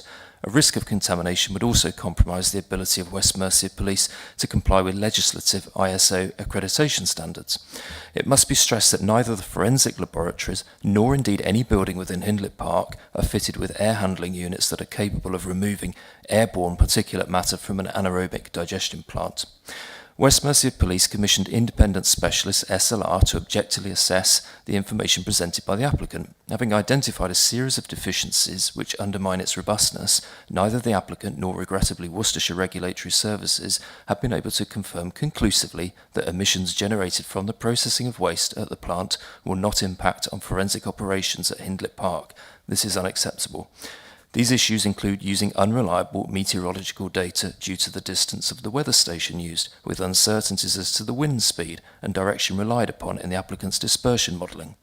Indeed, the applicant has identified impacts on Hindlip Park's receptors which they consider to be slight adverse. This is not acceptable. There can be no impact on these extremely sensitive receptors, which cannot be considered in the same vein as residential receptors. Regrettably, your officers consider that imposing a condition within the planning permission requiring the operator to adhere to an odour management plan that requires them to monitor the effectiveness of a carbon filter abatement system is sufficient to deal with the issue. However, by their own admission, as set out at paragraph 180 of your report, these filter systems become less effective over time and may not cope with emissions. As a result of the unacceptable impacts that could arise to operations at Hindlip Park, which cannot be fully mitigated, this application is in conflict with local and national policy. The need for this type of development that has been argued by the applicant does not outweigh the harm that could arise to the sensitive operations of Hindlip Park as critical national infrastructure. This is the test here. This is not the right location for this type of development, and if approved, it will have grave consequences. The right decision today is to refuse this application. Thank you. Thank you very much. Again, impressed. Another gold star. Okay, so I'm now going to open up to councillors if you have any questions, please. Councillor Fordington. Thank you very much for your speech. Can I ask you, first of all, how many metres are you away from the site which we're talking about, the location? The nearest part of the site is the Jackie Smith Training Centre, which I understand is about 30 metres from the scheme. Can I also add a question into this? What do you actually do in that particular site? The headquarters has a range of operations, so tactical command, everything to do with operational facilities. So that goes from emergency call handling through to forensics, through to training of officers from across quite a wide area. So it really is a very comprehensive operation that takes place there. Okay, thank you. Councillor Evans, please. Yes, thank you. I've just got two questions, if I may. First of all, thank you very much for coming today and your presentation, and also for the copy you provided us with the written down version of what you've said. I appreciate, obviously, you were limited in your 3 minutes as to what you could say, but I note in the presentation you've given here, it does say you've got some concerns relating to highways along with noise-related matters. I wonder if you just sort of set out in a bit more detail what those concerns are. Thank you. That's fine. In terms of the highways, and I appreciate that some of the issues have been resolved, and again I would stress that West Mercia Police have commissioned independent consultants to look at this as you would expect, and their advice is objective. The main outstanding concern as it stands is around conflict with the passing of HGVs. Now I know we've heard that HGVs can pass each other. The view of our professional consultants is that there is still a risk there in terms of the width of that road being insufficient, and the need for rapid response vehicles to be able to access the site without any obstruction at all. The park itself is clearly in a location that is critical for the national road network, etc. So they do need that unimpeded access 24 hours. I'll come back on the noise as well. That was really around the sort of plant operation, and particularly impact on the training of officers in facilities like the Jackie Smith building, for example. One of the things I would stress is that it's incumbent upon the applicant to propose adequate mitigation in line with what we call the agent of change principle in the MPPF. There has been no such undertaking to do that, so we are concerned about noise, but I think the biggest concern, the crux of this matter, is around air quality impact, and particularly on the forensic operations at Hindlip Park. Thank you. Yeah, if I just may, on a second question, it just turned to that point as well that you've just made. So I appreciate you mentioned that you had identified the series of deficiencies, and despite WRS being the consultees, you've not been able to, unfortunately, get the necessary measures and mitigations in place to help you deal with that. I'm just wondering if you could set out if there's anything else you think that could be suitable as other conditions that might be able to be put forward to help you mitigate this issue, because I appreciate you've mentioned you haven't got the necessary air filters on site. So is there anything else you'd be looking for that we might be able to try and suggest as a condition to help you? I think that there's two things. There's obviously deficiencies with the applicant's assessment itself. Just to go into a little bit more detail on that, we've got concerns, our air quality consultants have got concerns around where the weather station is. So it's 17 kilometres away. It has a very different topography, different terrain. It's a former airfield, very different to Hindlip Park. So in terms of wind speed direction, the data's simply not reliable. There's also concerns around the details of the software modelling and the type of software that's been used. So that's one thing that, and we've called for this numerous times, that the applicant should be looking at that, and that obviously should be encouraged by the authority. If members resolve to approve the application today, despite these concerns, it is within their gift to require a Grampian condition to be put on this permission, to be put on the planning, to require the applicant to look at improvements to air handling, conditioning and filtration systems. I appreciate that may be a costly undertaking, but that is something that the police would be prepared to consider as a last resort. Clearly not preferable, but it is something, and again, in line with the agent of change principle. Thank you. Thank you very much. Councillor Miller, please. Yeah, thank you. Thank you for coming along today. One question I would like to ask you on the with the evidence being questioned at Crown Court, that you would be forensically presenting to Crown Court in a major case. If that evidence was questioned because of the air quality or filtering or contamination of a sample, would it be a possibility that that case could be just thrown out of Crown Court? Very much so. Obviously, I'm only a representative on behalf of West Mercia Police, but that's been a very consistent concern from them. Any contamination of evidence could make it inadmissible, and that is a real risk to any case. As I say, they haven't made these concerns lightly. They've expended considerable time and resource to commission independent consultants to look at this, primarily for those sort of reasons. Okay, thank you, Councillor Miller. Councillor Victory. Thank you, Chair. And thank you for coming along to make that presentation. One thing that keeps coming back to me in this question of the air quality resulting from the plant affecting something vital like forensic evidence, the police don't have any filtration on their site. And if it's that critical, I would say that they should have such filtration.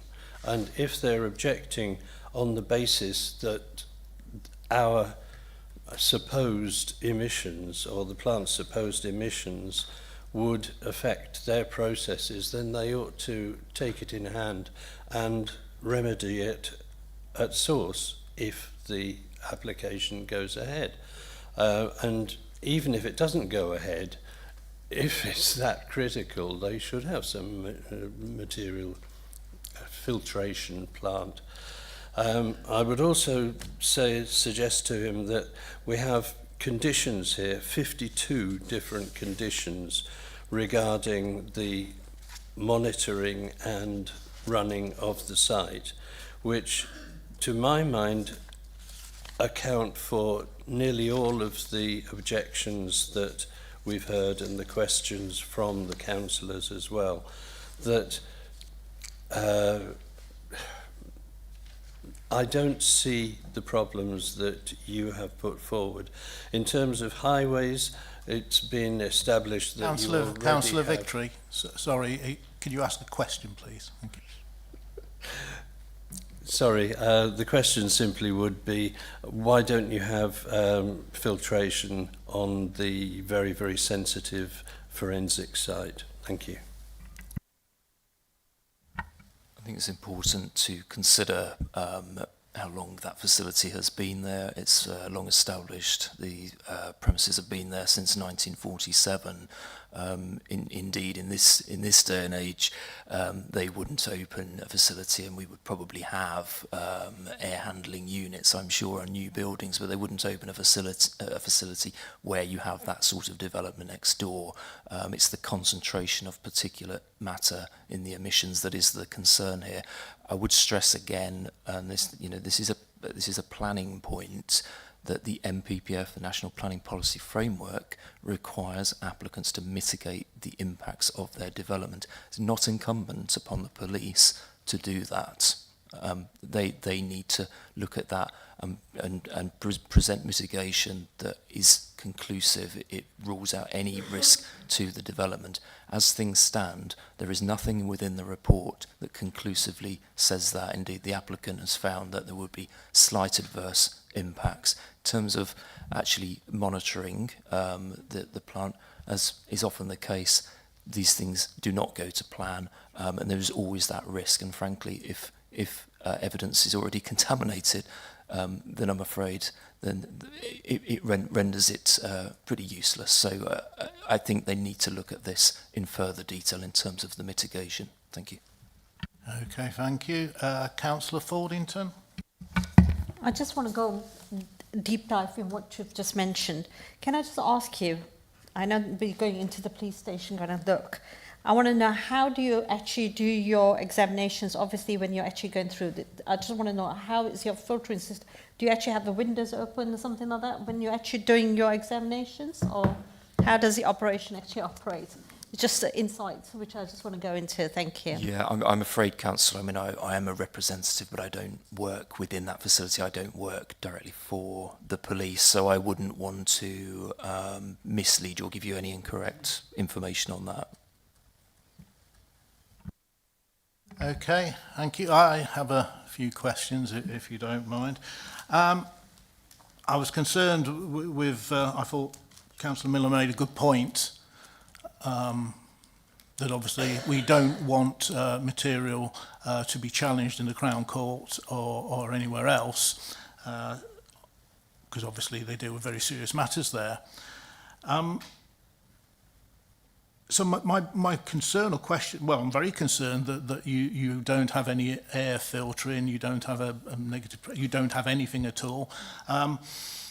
What happens when they muck spread then?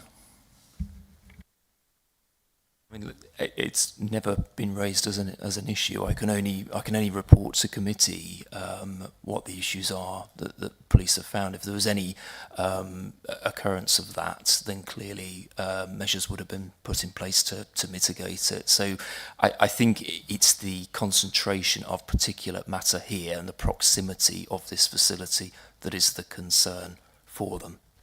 Okay, well, I live in a village called Kemsey, and I can tell you now, when the farmer's muck spread, it's very concentrated everywhere. You can't get away with it, even with your windows shut.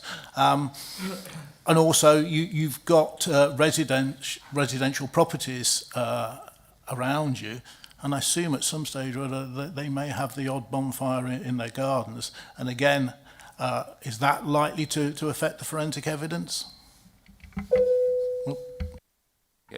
My understanding is, again, it's the concentration of the particulate matter. These are, small. They would be small, isolated incidents, not continuously burning at an industrial scale over long periods of time. Right. Okay. I'm not sure they're burning, but anyway. And coming on to the highways matters that you've expressed in your report, or the police report, that you're concerned about, response vehicles. We're all concerned about that. And we are aware, as we've heard today, there's already a considerable amount of HGV movement. Can you give me some instances where the police have had a problem? They haven't had any problems on Hindlip Lane, but we don't have a development there at the moment. Again, it's for the applicant to ensure that there are no potential impacts. Yes, I think it would have been helpful if you said, yes, there's already been 4 or 5 incidents. This would indicate that there is a problem. Whether or not there's going to be a problem now if we pass this and there is an increase, a modest increase in traffic, I think is a moot point perhaps. And then... Sorry, it's not the increase in traffic, it's the width of the road that's the concern. So it is the ability for 2 HGVs to drive past one another, and whether one has to stop, holding up traffic along the lane. So it's not the volume of traffic so much, it's those sort of incidents that could happen. Now, that might not happen very often, but it's still a risk. Yes, I understand what you're saying. I think your case would be a lot stronger if you could actually give some examples, because you already have 99 HGV movements a day on that lane, including farm traffic, and the fact you can't doesn't particularly sit well with me. Sorry, could I just come back on that, Chair? I haven't been furnished with that information, so that because I haven't given you that answer doesn't mean that there haven't been those incidents. I think we could assume they'd be in your report if they had. Anyway, moving on to noise and training and concern. Do you do firearms training on the site? Yes, they do firearms training. We have planning permission now for a new firearms training facility which will enclose that operation. So there'll be a large indoor facility which will be built out in due course. Right, but currently there isn't one indoor. They had a facility that's no longer fit for purpose, which dates to around 1990, which has an outdoor training area, tactics house, etc. So it's no longer fit for purpose in terms of the police being able to meet the relevant standards imposed upon it. So it has planning permission to build a new one within the same area of the site. Right, okay, thank you. It sounds to me like you need to build some new forensic labs as well at the same time. Okay, are there any more questions? No, okay, well, thank you very much. Again, I'd ask you to return to your seat. We may call you again to ask some questions. I'm going to adjourn the meeting now for 5 minutes. We've been going for not quite 2 hours, but I think a 5-minute break's in order. Thank you.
Okay, everybody, hello.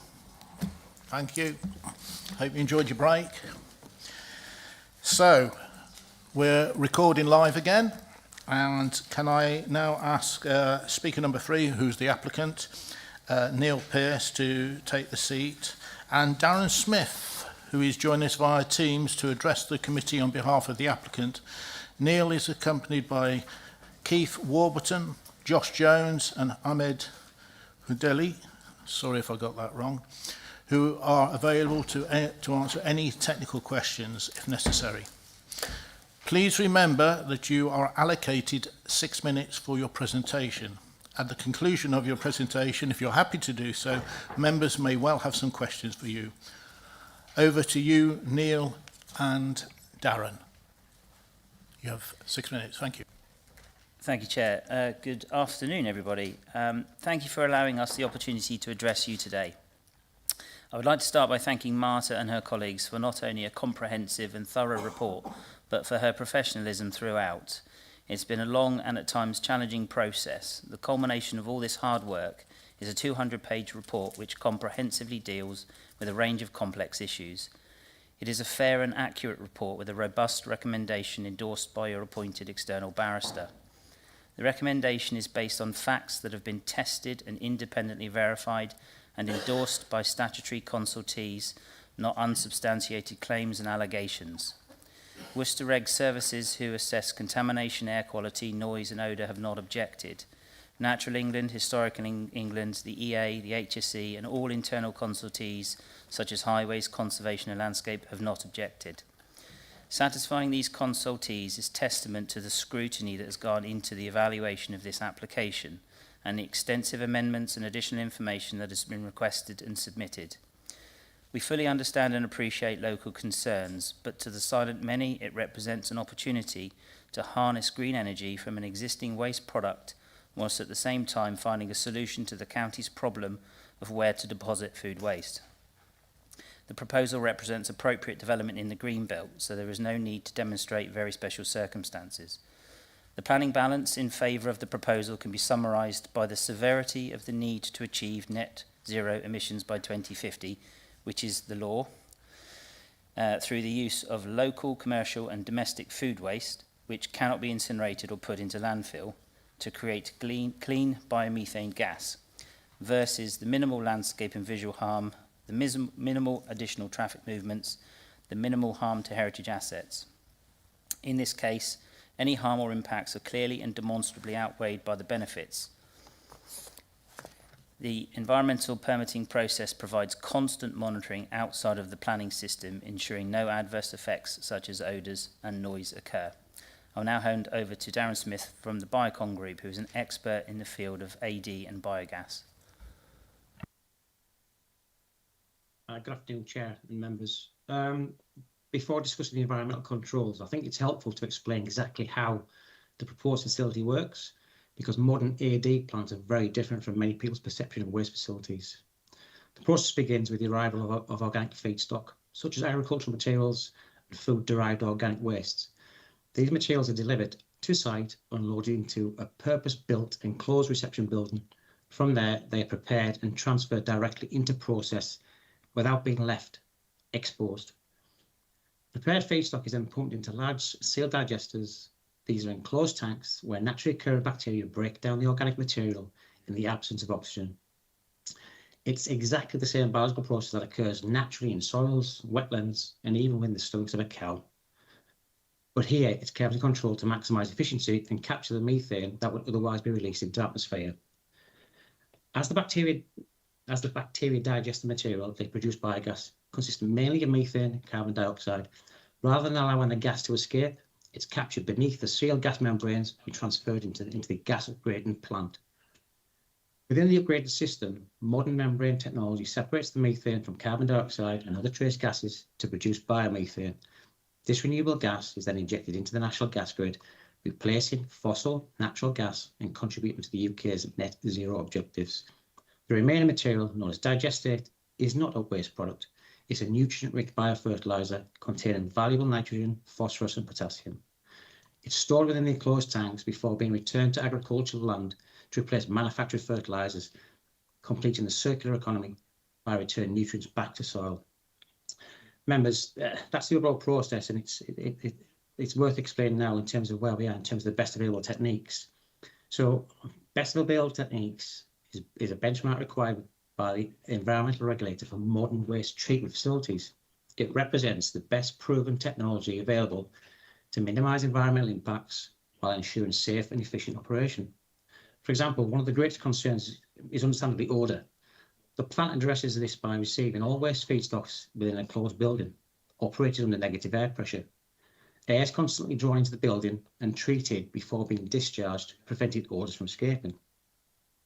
Once inside the process, all materials remain within sealed tanks and enclosed pipework. There are no open stockpiles of waste or exposed process tanks. This not only controls odour, but also prevents litter, vermin and birds. The digesters themselves are continually monitored using automated control systems that measure temperature, pressure, gas production and biological performance. Stable operation means fewer operational issues, fewer abnormal events and more reliable facility. Noise is controlled through the selection of modern low noise equipment, acoustic enclosures and enclosed buildings, while impermeable surfaces, sail drainage systems and bonded storage protect local watercourses and groundwater.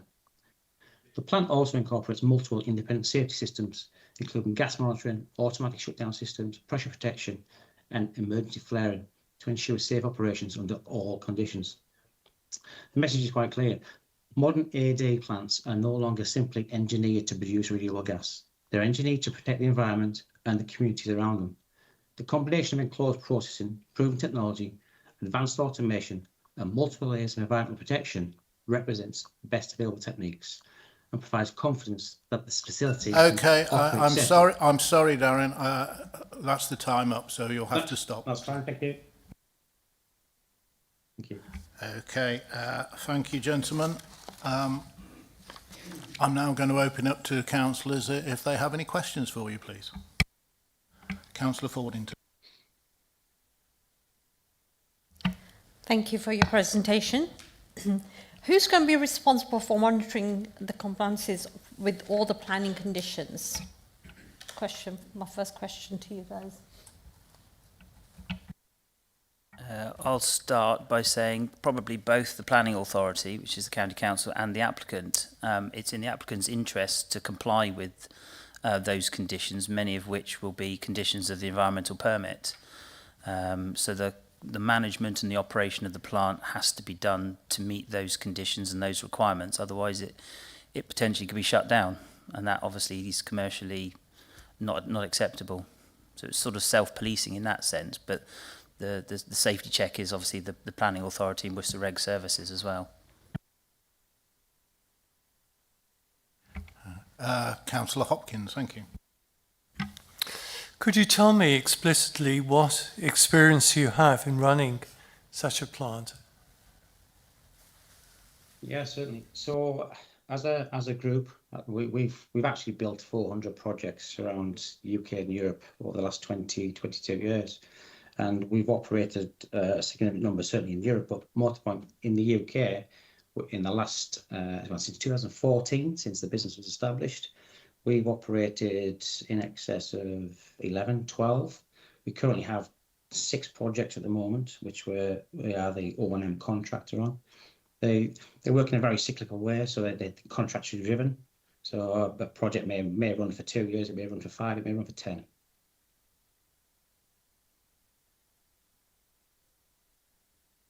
Yes, please go ahead, Councillor Hopkins.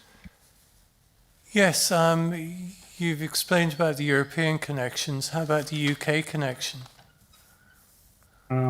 So the business in the UK is focused upon what is operational maintenance.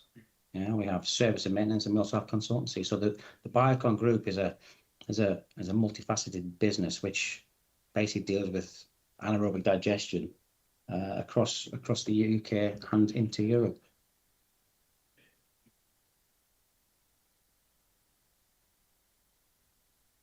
Are you happy with that answer, Councillor Hopkins, or do you want to ask another one, please? Yes, specifically, what experience have you got in the UK about running an AD plant? Okay, so we are a UK-based company. We currently have 6 permitted facilities permitted within our name as the operator. So, been established since 2014 as an O&M operator within anaerobic digestion.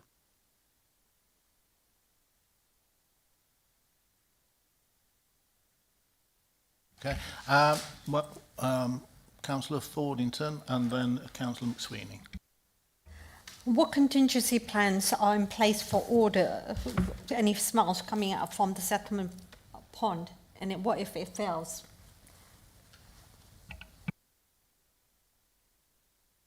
I can answer that, Neil. So the settlement pond, or the lagoon, as it's stated on the actual layout, is simply for water.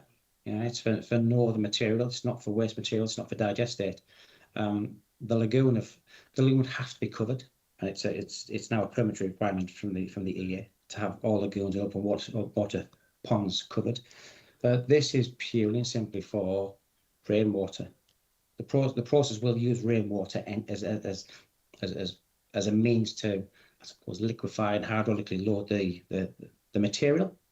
But other than that, the lagoon water will be operated under a control and disperse system, and therefore disposed of through the sustainable drainage process. Okay, thank you. Councillor McSweeney, please. Thank you, Chair, and thank you for your presentation.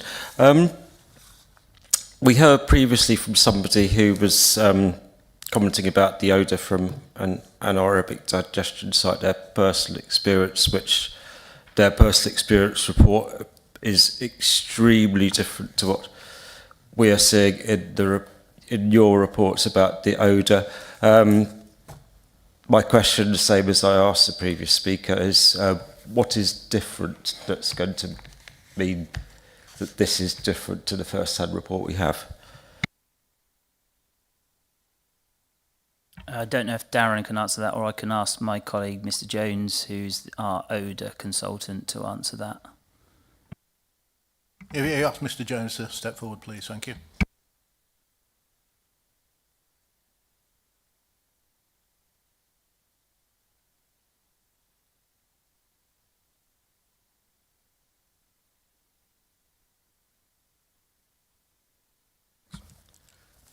Mr. Jones for the applicant. So in terms of the submitted odour dispersion modelling assessment, we have obviously provided an odour management plan as well as an odour dispersion modelling assessment. The dispersion modelling assessment looks at the proposed mitigation for the unpacking building. So that consists of carbon filtration, the subject to that being in place alongside the building being under negative pressure. The predicted impact is not significant at the modelled receptors across the grid, including the nearby police headquarters and also other discrete modelled receptors within the assessment.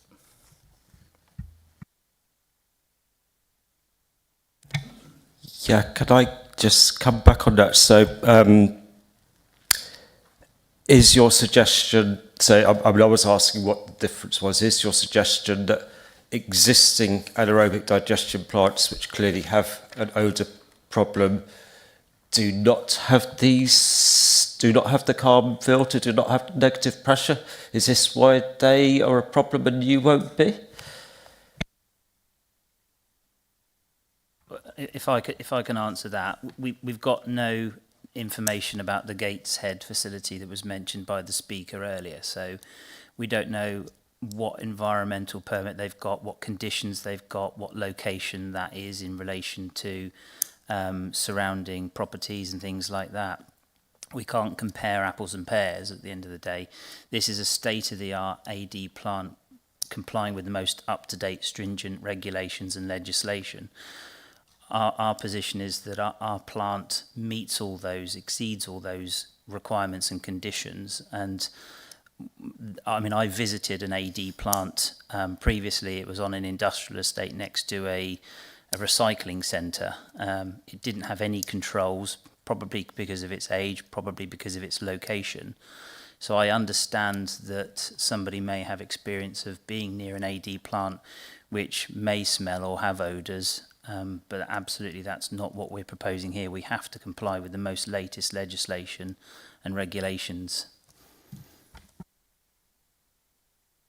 I'm sorry, can I come back on that again? Do you have experience, information, data on a plant which has the measures that you're proposing, i.e. carbon filter and negative pressure? Do you have actual operational data on such a plant? That's probably one for Darren, since his company operates 6 plants in the UK. Darren?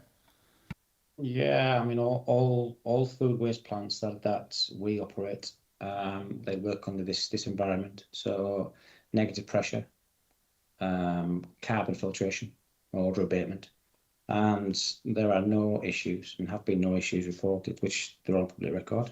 They can be sourced, but yeah, there are no issues in terms of planning or enforcement.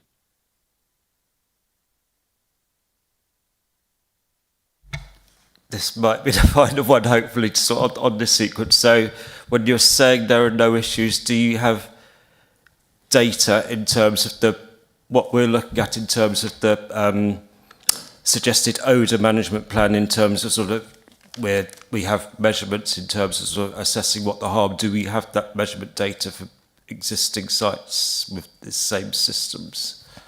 Yeah, understood. Yeah, yes, we do. So every project, every plant that operates under an environmental permit has to undertake a monitoring campaign once, if not twice a year. The odour abatement units will generally be twice a year, and that data again is reported to the regulator. And yeah, we're measuring odour units, hydrogen sulfide, ammonia. There's a suite of reporting, of which demonstrates the plants operate efficiently and effectively. If they're maintained and they're operated in accordance with the permit, then there are no issues. Okay, thank you. Councillor Miller. Thank you, Chairman. Thank you, and thank you for coming along, Neil. Yes, we've sat on both sides in the past, haven't we? Neil, you know this site very well because of the planning restraints on this site from your past experience and your past involvements with planning. And you'll also be aware of the watercourse on that site. It's a very high water table, and the site experiences lots of natural springs around that location and also up in High Wood. So you'll obviously be aware of that. And the runoff from that runs off into Barben Brook. So the worst case scenario, what have you within a design? Have you looked at the possible of holding water back from running into Barben Brook and from infecting the surrounding areas? That's the one question, Neil. Do you want me to ask the second question now? Yeah. The land required for disposal of waste. Now, the waste you have is an extremely toxic waste. We all know that from these plants. And it's said that waste is going to be dispersed of locally. I've not had, I know most of the local farmers. In fact, I probably know all the local farmers in the location. Not in Worcestershire, but in certainly in that location. And they don't seem to be interested in using the waste from that. They've got their own waste to use. So what acreage do you own where you can dispose of that waste and you can be in control of? And how long will that, because you can't keep shoving the waste into land year after year after year. The land becomes soured, as it did, and you will remember the pig farm at Lower Town, where soil samples were taken and that waste was injected into the land at Lower Town from the pig farm. And eventually the pig farm had to close down because the land got so soured. So what acreage of land will you require to run this plant for a number of years, and where will you obtain that acreage of land? That's the second question. And then I have a couple of questions for Darren then. Thank you, Councillor Miller. I'm very familiar with the site. I've done planning matters on it for about 15 years, both with the local authority and through the business park application, which I was agent for, and indeed the application before you. I'm not aware of any springs specifically on our site. There may be springs in the area, but there's no springs as far as I'm aware on this site. I've never seen any evidence of springs either walking the site. The surface water drainage is, you'll probably be familiar, a fairly simple process of capturing it in an attenuation basin, which is located on the western side of the application site. It's been engineered so that it remains as a shallow water body for aquatic habitat, and it's been engineered to take the rainfall runoff from the site, clean water runoff from the site, taking into account climate change, etc. And that's has a hydro brake on it so that it fills in storm events, and it's released at a control rate into the brook. So it shouldn't have any off-site implications or consequences at all. So the drainage report's been endorsed by your drainage officers, Environment Agency, and the lead local flood authority, and that's all documented in the report. In respect of the digestate, it's not waste and it's not toxic waste. It's actually quite a valuable fertiliser, as Darren has alluded to in his presentation. At this moment in time, we don't know where the digestate is going because we haven't got planning permission, and therefore we haven't entered into contracts and discussions. But what we would look to do is offer that to local farmers, because obviously the more local it is, the easier it is, quicker it is to dispose, and obviously less vehicles on the roads. But it is not something that we're aware will be a problem to get rid of, if that's what you were alluding to.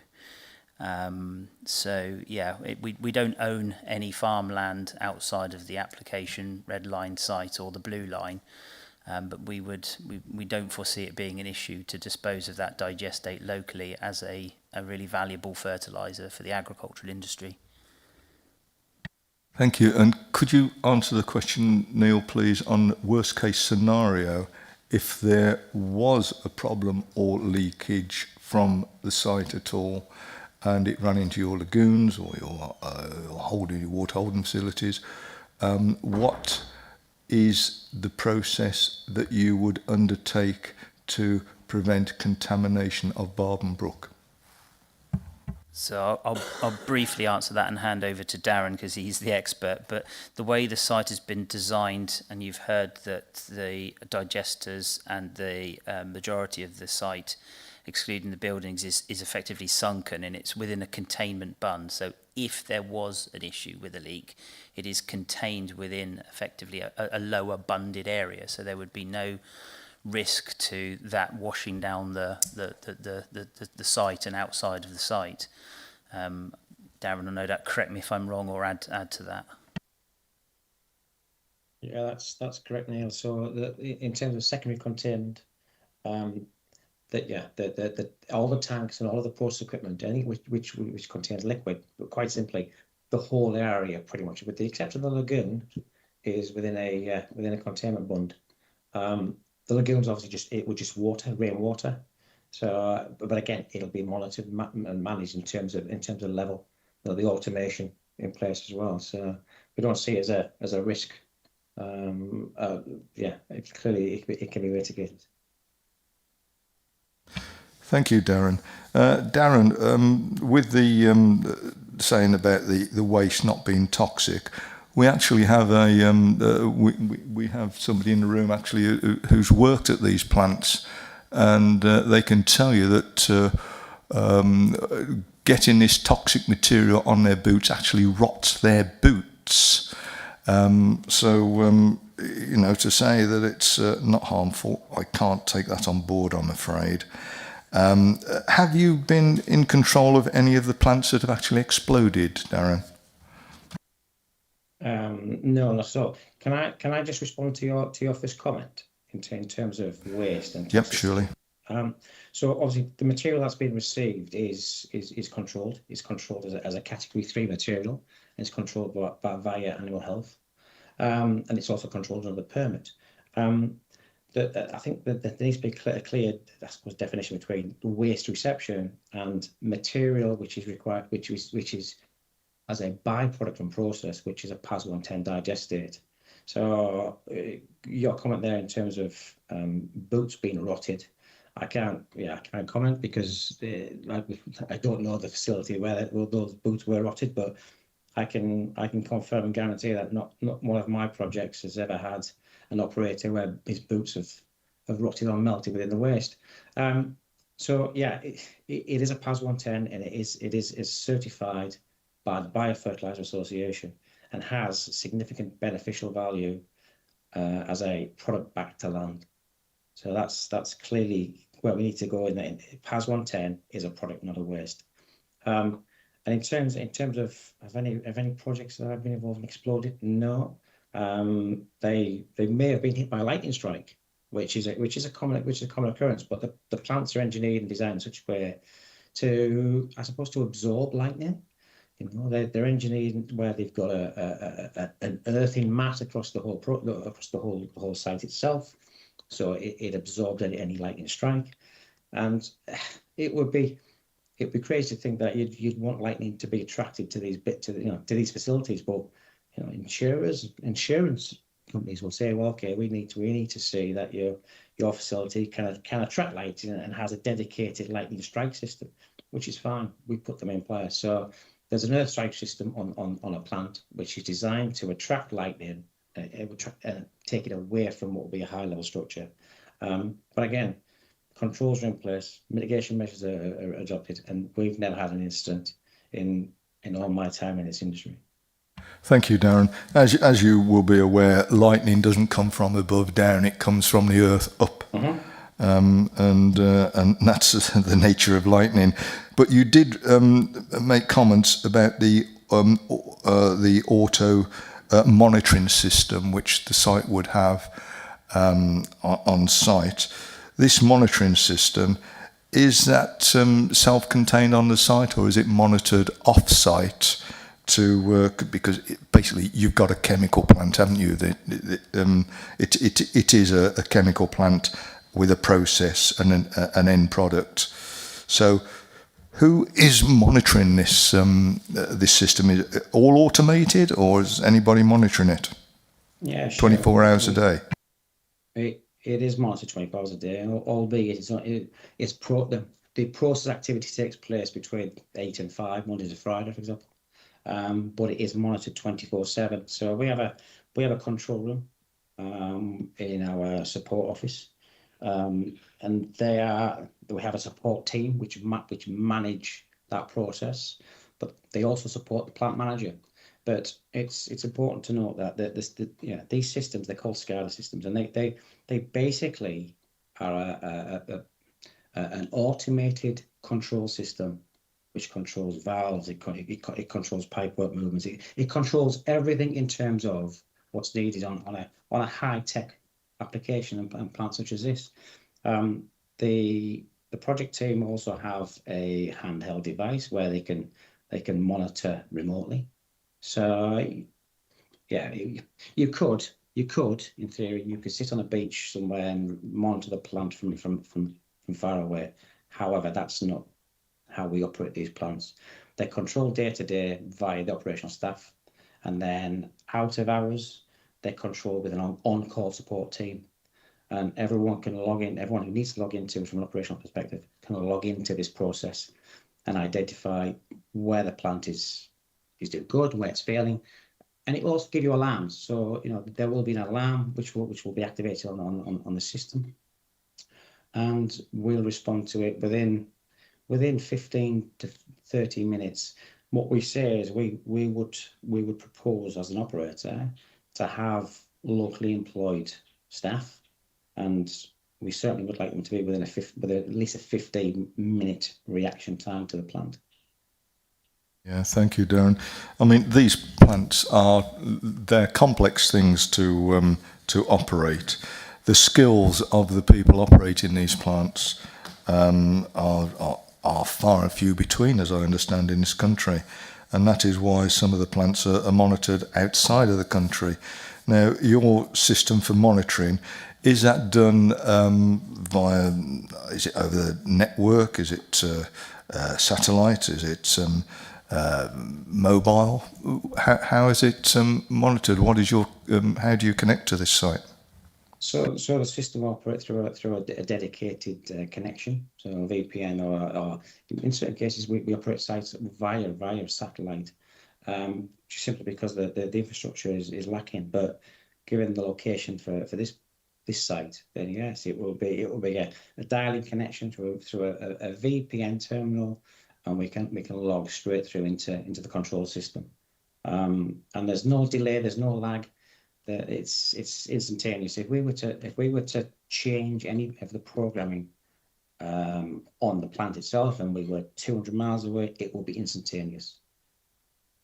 Yeah, thank you for that, Darren. I hope it's more reliable than my fibre network I've got in my house. I often lose it when I'm doing conferencing work or something like that. But it's not infallible. Thank you, Darren. Okay, thank you, Councillor Miller. Councillor Evans. Thank you. If I could just start, because I've got a few questions. If I just start with one point I'd mentioned at the questioning near the start. So it's mentioned in the report that there's 11 HGVs that are likely to travel in and out each day, and 5 cars per day. So can you just give me a bit of explanation as to how many people you're looking to have working on site, please? Yeah, I mean, a facility this size, you could operate this with 3 to 4 people. So you'd have one plant manager and operators and lead operator, if you like. But we've detailed 5. We've detailed 5 because what we'd like to do also is you'd operate them on a shift pattern, really. So you've got a bit more of around the clock cover. Albeit with the plant is operational from 8 till 5.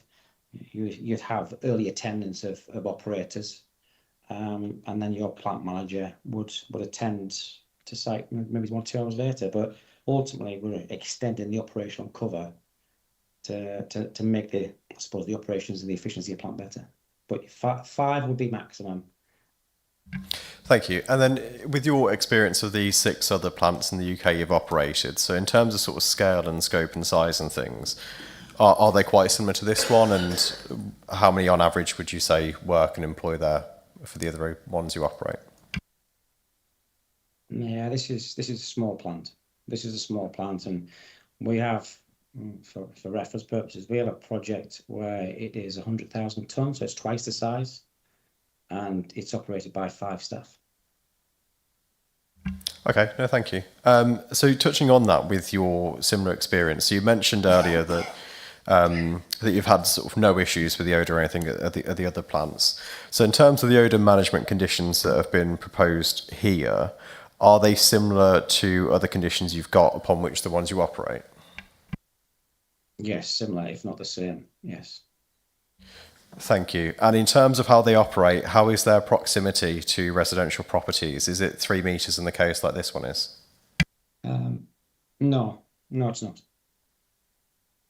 Okay, well, just put in perspective here, I'm just trying to understand your experience. So can you give me some more detail on that answer, please? So what's the usual proximity you've had? Because if you said you've had no issues with odour and these conditions are suitable, I just want to understand how it's operated in other areas and if this is a suitable site to use as a relevant comparator. Yeah, okay, so I suppose that the nearest residential property on a project is probably about 200 metres away. yeah, I mean, other than that, most projects, bear in mind, this is a small project than the ones we operate and have built. You know, I think over 80, 90,000 tonnes is clearly a large commercial and industrial process, which would arguably be positioned in a less sensitive area.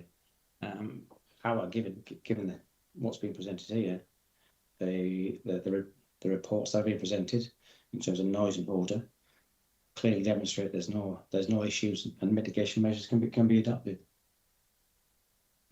Thank you. Yeah, that's it for now. I might have a few more, but for now, thank you. Thank you, Councillor Evans. Councillor Hopkins, please. Thank you. HGVs, are we to assume these are all tippers on the HGVs for offloading?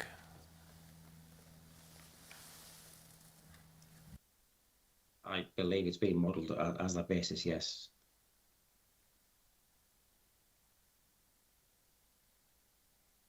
Okay, Councillor Hopkins, thank you very much. Councillor Robinson, please. Thank you, Chairman. I'm not sure whether my questions will be directed to Darren or to Neil, but they either could pick up. Just on that last question, tippers. Tippers cannot be as adequately sealed at bringing stuff in, so that I think is a concern I hadn't thought about. But I was going to talk a little bit about the digestate and trying to understand just how this is done. We were given earlier on some fairly large percentages and totals of the amount of digestate that will be created. And you're suggesting that that also has to be stored in tanks. I assume you're talking about when it's on site. Now, as a local councillor and a farmer, I know that farmers only want to spray, presume we're talking about liquids, so spray such stuff onto fields at certain times. They can't do it in the height of summer because that would be ridiculously obnoxious for everyone else. We haven't had confirmation yet there'll be an odour from the digestate. I think I know the answer to that. So how will it be stored? Because you'd have to have an awful lot of tanks suddenly on the site to store all this stuff. And you speak as though it would only go locally, but farmers can only put so much on because they're conditioned by the Environment Agency. And I read with interest in the report the CPRE comments, where they've had all the problems in Herefordshire with problems from chicken farms and things, many of which came from our area because they didn't get permission here, so they went to Herefordshire, which was interesting. But I digress. And too much phosphate in the land, which runs to the watercourses, is very toxic and it's causing a lot of problem in the River Wye. And we do have rivers and local watercourses, as Councillor Miller mentioned, very close to the site. So that is a concern.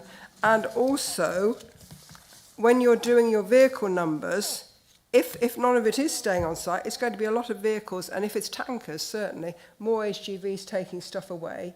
It didn't sound as though it was farmers coming to collect it, but that also would add more. So I think we need a little more clarity on that, and I appreciate a lot of this will come into the Environment Agency permit, but that's not yet before us, so it's very difficult for us to make judgments in advance. It's a little bit chicken and egg, the whole situation we're in. Sorry, I keep talking about chickens.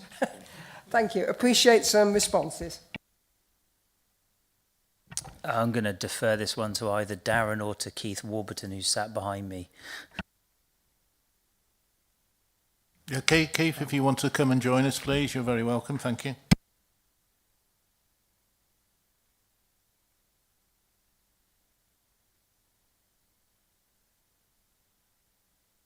I have Councillor Fordington and Councillor McSweeney afterwards. Is there anybody else who will want to speak, please?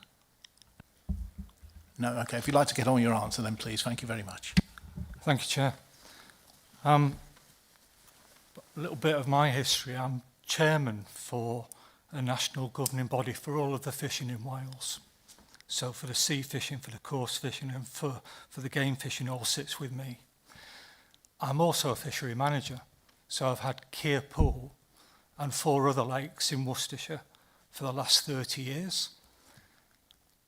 The local farmers take digestate and they tip that on the land store it on the land before spreading it. They did that in May this year, and there were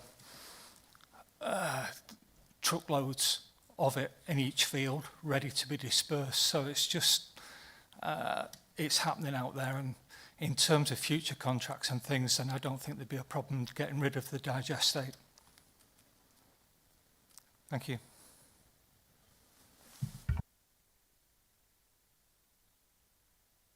Thank you. That answers a small part of my question. And also that if it's tipped and stored on the farms, because we have to think of the wider area as well as your application site, and it's a good hot summer like we've just had, is there still some nuisance from it from the point of view of odour? Or is it once it's a digestate, it has no odour at all? Which I would be surprised, but...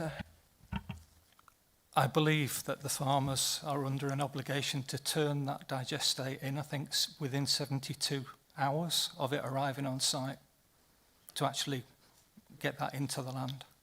If I may, sorry, as a farmer or farming background and family, you can only do that at certain times. If you're waiting, if crops have got to grow and then be cultivated, then you're going to put it on. It's got to be stored. So the answer again is there any odour to it when it's sitting in piles? I'm not aware of any, and I've spent quite a lot of time out on the lakes. So no, you're on the lakes, but I'm when you're in the middle of but it's stored in farmland. fields around. I can see the piles from where I am sat, Okay. waiting to be spread. Okay, thank you. Thank you.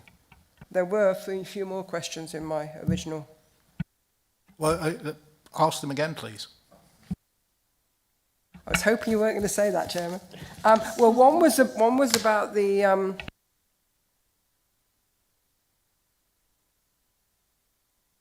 Sorry. Yes. If you're delivering it to the farms, then have you factored that into these vehicle routes? Because the vehicle routes seem to be all about the materials coming in to be processed, not about anything going out. We've not, it's a bit of a chicken and egg thing. We're here today to apply for planning, and once, if that's permissible, then we will put contracts in place with the farmers, and then we will look at a schedule of delivery. There will be no increase, so one of the vehicle leaving the site will go to a specific farm. So it will be counted into your vehicle Correct, numbers? yes. Okay, thank you. Because obviously that will be checked by the Environment Agency and things, so... Absolutely, yeah. Thank you. Okay, thank you. Okay, thank you. And Councillor Fordington, please. Thank you. I'm going to go into environmental sort of areas, and I'm also going to talk about the trees which you've sort of said that you will be planting. So I believe there's 150 trees, if am I correct, first of all. And also the shrubbery which will be going around areas for, noise, sound barriers, and also pollution related, as in the odor sort of side. I would like to ask a particular question on environmental permit. Would you require one, and how would you go about ensuring that you've conducted this and you are not summoned to be fined or anything like that at the same time too? Because at the end of the day, the last thing we want to do is have something like this over here, first time in Worcestershire, and then we have got a fine present at the same time too. So what implications are you going to put in place? And I'd like to really go into the areas of residents matter, first of all, and most of all. And of course, every area which we need to look into needs to be considered really thoroughly. Thank you, Councillor. So in terms of the trees, we've produced an indicative landscaping scheme which shows extensive tree planting. I haven't counted them, but it was in the report at about 150. It's a very large area. In addition to that, there are other areas of landscaping and planting, native hedges, wildflower meadows, etc. There's a very large area to the south of the site, which you'll see on the plans is down for biodiversity and landscaping and planting. It might well be that it's more than 150 trees. There's a condition that requires a detailed landscaping scheme to be submitted, landscape management plan, etc. So I wouldn't be surprised if it's in that order of the number of trees. In terms of the environmental permit, we have already submitted the initial application for the environmental permit. I believe we've got so far, but obviously without the planning permission, it can't progress. So we have to have an environmental permit in place as well as planning permission. The two go hand in hand. From my limited experience, and Darren might correct me if I'm wrong, but the requirements of the environmental permit are far higher than the requirements to gain planning permission, and that's an ongoing monitoring as well. One of the councillors mentioned earlier on about monitoring the planning conditions. Side by side with that is obviously monitoring the environmental permit as well, so we have to comply with a whole host of requirements and regulations in that separate process as well.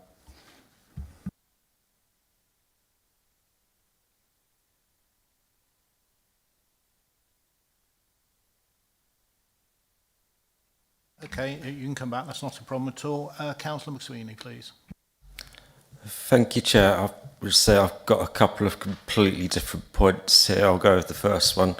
On the transport statement, I'm just looking at the number of vehicle movements. So we've got the, again, come back to this figure of 22 per day vehicle movements, which is 11 HGVs.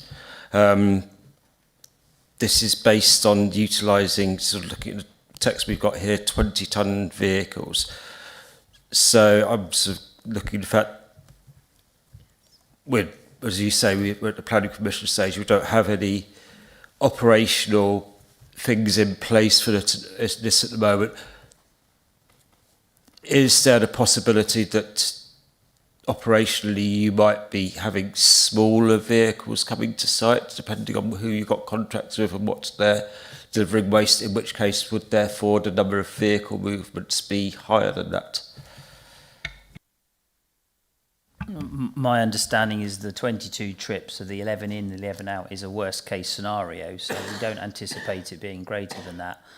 I think it's fairly standard industry practice to use the sort of wagons that will be coming in. More smaller wagons would be more journeys, more costly, so it's about efficiencies as well. You're quite right, no contracts have been signed. We obviously have to get the environmental permit in place and the planning permission in place, and then we can start to discuss where we collect the food waste, the commercial waste from. It's our priority to be as local as possible, because that's why we've chosen this site, because we are on the edge of Worcester, where there is clearly a need for food waste collection to happen in the very near future, and there's no other process in place. So that sort of makes sense, but we're not here to talk about what those contracts may or may not say.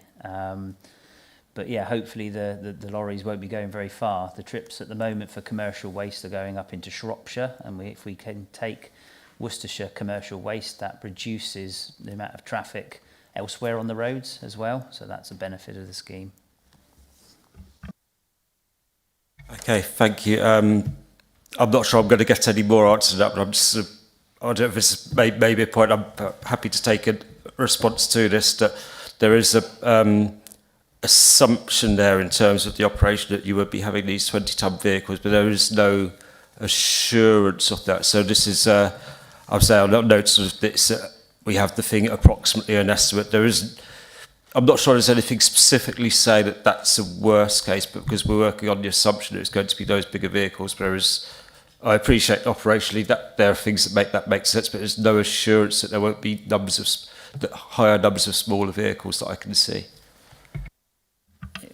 If I may, I think condition 22 requires that there's a period of monitoring within the first 18 months of the operation, and a development traffic monitoring report needs to be submitted to the council for approval, and that includes surveys of HGV movements.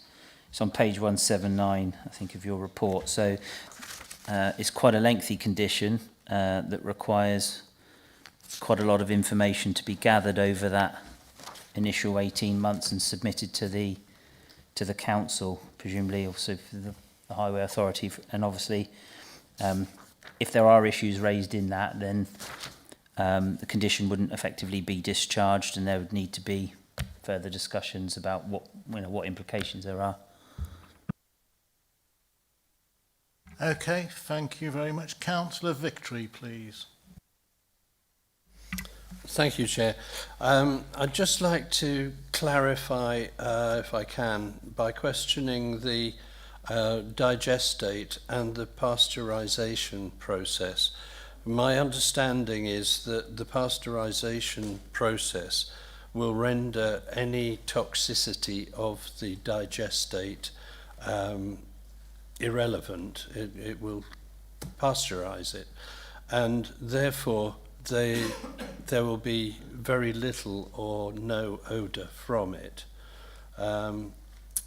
That's my question. Thank you. I think I'll defer to Darren for that one. Thank you. Yeah, sure. So in response, that's correct. So the pasteurisation process will render any biological activity, or more to the point, we say E. coli and Salmonella presence.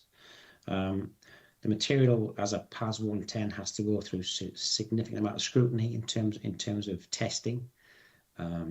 It goes in terms of where PAS 110 sits. It's controlled under a management plan, which again is a separate document, separate process, but it'll be aligned with where the permit sits also, because the permit was liable to suggest that PAS 110 is produced from the process. As I said previously, the material is of high value, high beneficial value, and to answer a previous question, is that in terms of putting that material to land, obviously the analysis will determine what the beneficial value of that land is against a land bank. So it's subject to what the field requires, will be subject to the spread rate of the digestate. So it is controlled, and again, this is controlled also by animal health. So animal health will monitor and audit the front end of the process as well as the back end to make sure it's controlled and spread in such a way that is beneficial, certainly to the land in use and to the crop. Okay, thank you. Councillor Fordington. This is going to be a question for the gas, Cadent Gas. When we went on site, we did look at how the projection will be on how it will be going under the road sort of thing. Can we have Cadent Gas person over, if that's okay?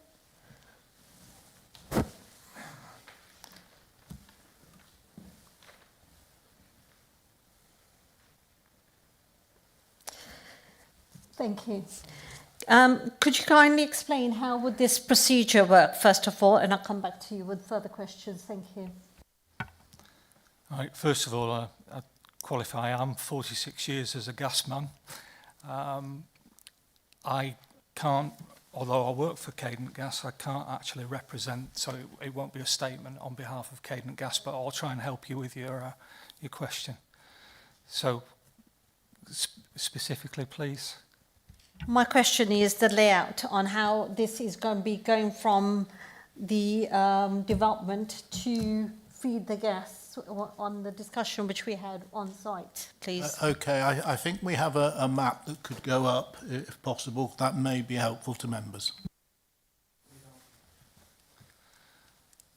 Yeah, the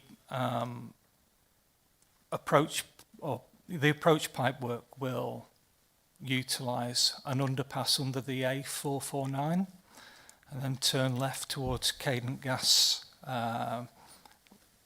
local transmission system and be connected into that pipe work, which effectively sits at the head. It's the main feed into Worcester, hence its strategic importance, and that gives us the volumes. So you can only inject volumes of biomethane if there's capacity, and capacity is driven by demand.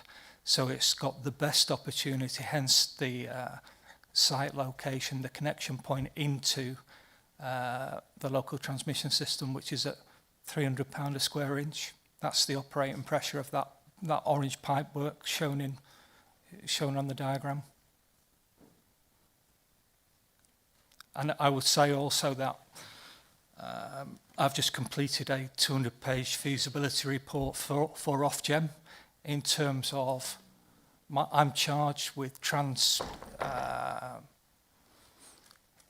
changing the way gas is used. So at the moment, the current biomethane gas to grid injection rate is 7 terawatt hours per annum. The strategy to achieve by 2030 is to achieve 20 terawatt hours. So we're looking at a threefold increase in terms of biomethane gas to grid, because we need to get off fossil natural gas. Thank you. Can I add into this, please? Also, one of the buildings which you'll be constructing will be for the flue, I believe, or for the flame to come out from. Could you explain and expand that, please? Thank you. Yeah, if I can go back a little. So the raw biogas from the anaerobic digesters drives the combined heat and power unit. So the combined, it's an engine that will generate the parasitic load for the site. So the site does not take any energy from external sources. It generates its heat and it generates its electricity requirements from the raw biogas. That biogas is then cleaned up. As part of the cleaning process, the carbon dioxide is not released to atmosphere. It's collected and it's liquefied, and that's taken back to industry, to your food and drinks. I'd just like to go back to one issue that was raised earlier in terms of human waste. We will not be using any form of sewage waste, etc., etc. So I think that's probably, because that carbon dioxide, if it cannot go back into the food industry if it's been generated from sewage waste. So I'd just like to clear that up. Okay, you do have to answer questions. I'm afraid you can't go into little speeches. I'm ever so sorry. Yeah. Thank you. All right, thank you. Can I also add to this? Whilst we were looking around and the discussions was that there would be some methane gas at the same time. Am I correct? Sorry, some...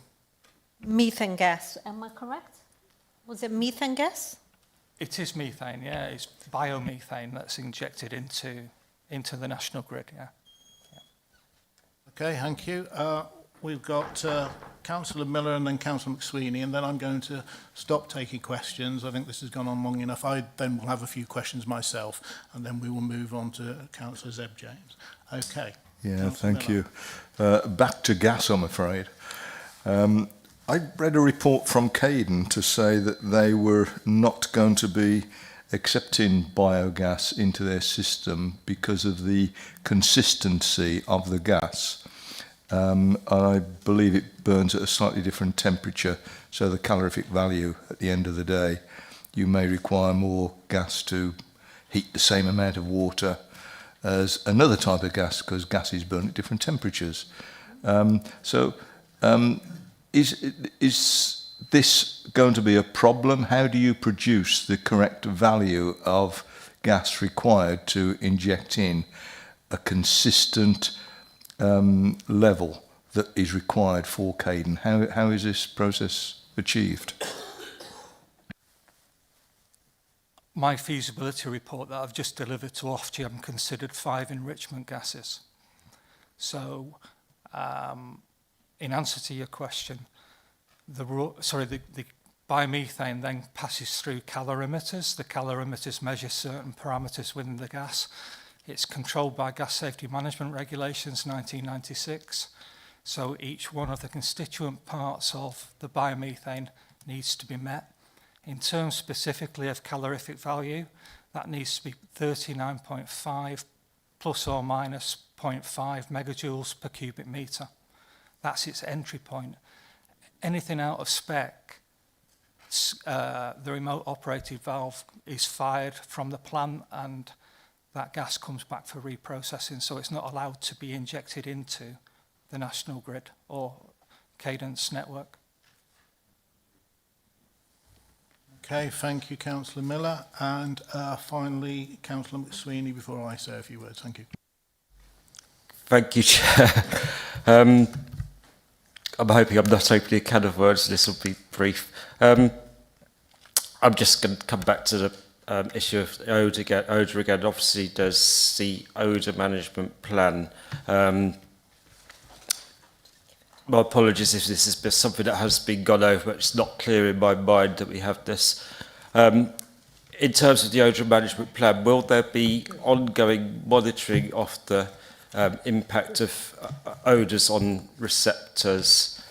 And if this doesn't meet the if this is more than the sort of insignificant levels we're being told is the case, what happens then? Josh Jones for the applicant. So in terms of the odour management plan, within section 8.11 under routine controls, there is a requirement for daily odour checks. So that would usually be undertaken at the site boundary. That's pretty standard within any anaerobic digestion facility in terms of those daily checks that are required under an environmental permit with the Environment Agency.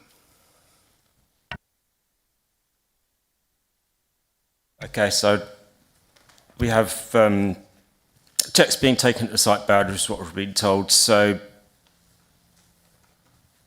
the second part I'm not sure I got an answer to, which was if it's found not to be meeting the requirements or what was agreed, what happens then. But just to clarify also on the first point that there is going to be no monitoring at the receptors who might be impacted by this, but just at the site boundary. So discussions with regard to monitoring at off-site receptors would take place with the Environment Agency in accordance with the environmental permit. And that is subject to impacts being found at the site boundary. Okay, thank you. No, I'm sorry. We've had a very long. I think I'm going to pull it virtually to an end. I do have a few questions myself. I haven't asked any yet, but afterwards I think we do have to move on. I'm conscious of time. So my first question is, we've just had a bit of a heat wave. I'm sure people might have noticed. Are you going to assure me those doors are always going to be shut? And how are you going to ensure those doors are going to be shut? I'll defer that one to Darren, if I can. Yeah, sure. So yeah, I mean, clearly as a responsible operator and operating within the terms of the environmental permit, then those doors will be shut at all times. They're only opened at the point at which a vehicle enters and a vehicle leaves. When a vehicle is tipping off, the doors are closed, and there'll be a fast-acting roller shutter door of sorts, but they will be closed at all times. They are on all our projects. We don't leave the doors open. It's a negative pressure environment. So actually, working in that environment it's not a hardship. The operators they're not overcome with heat exhaustion, if you like, because there's air being drawn in. Yes, it's circulating, and it can be warm air. We appreciate that, but there's air constantly moving through the building and out through the process controls in place. But yes, they will be shut at all times. Okay, I hear that, but you're not going to be on site at all time. Who's going to make sure they're shut at all times? So we employ responsible persons, and that will be the plant manager.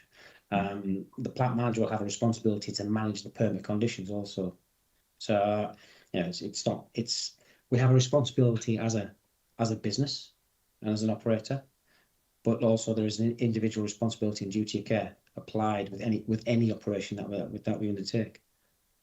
Okay, thank you. And I'll move on to HGVs. Your HGVs, you've got 11 in and 11 out a day.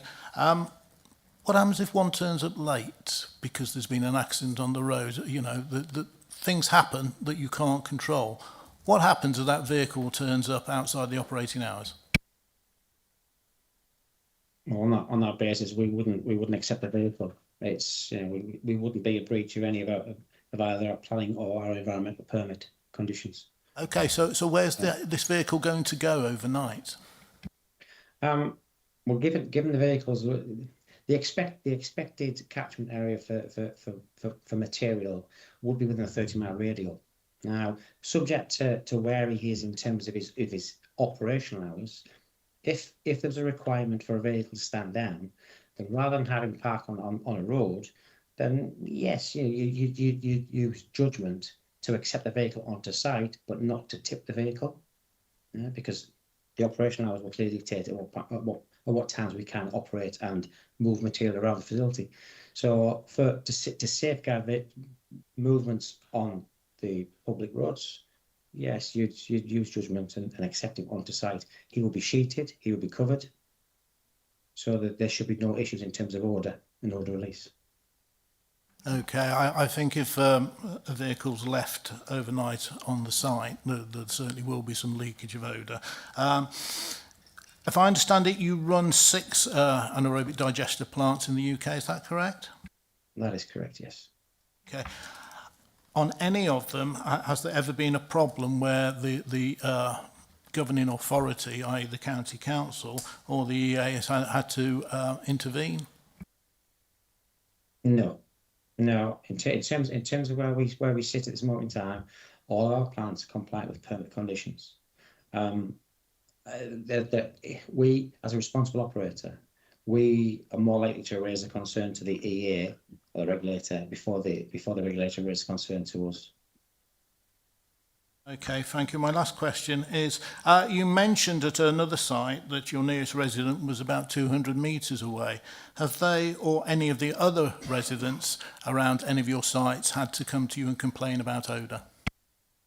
Odour, it's a very contentious issue, isn't it? Clearly. The problem you have is there are other activities which take place in and around such plants, such as farming, just general farming. So, unfortunately, you tend to be kind of earmarked, or there's a stigma attached to AD, and clearly, yeah, no one really wants it in their backyard, and that's just life, unfortunately, with any of the waste facility.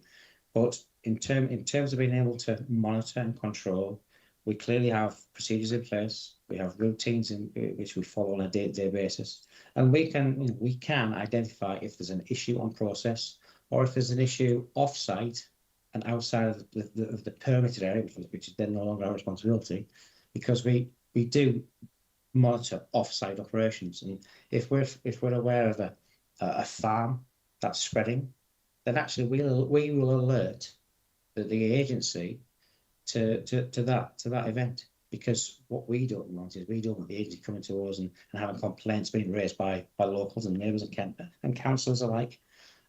So it's all about community engagement, and we keep. Okay, I don't think I quite got it. Has any of the residents around anaerobic digesters had to come and complain, and then it's found out that it is in fact an odour or a smell coming from your plant? No. So in terms of substantiation, no.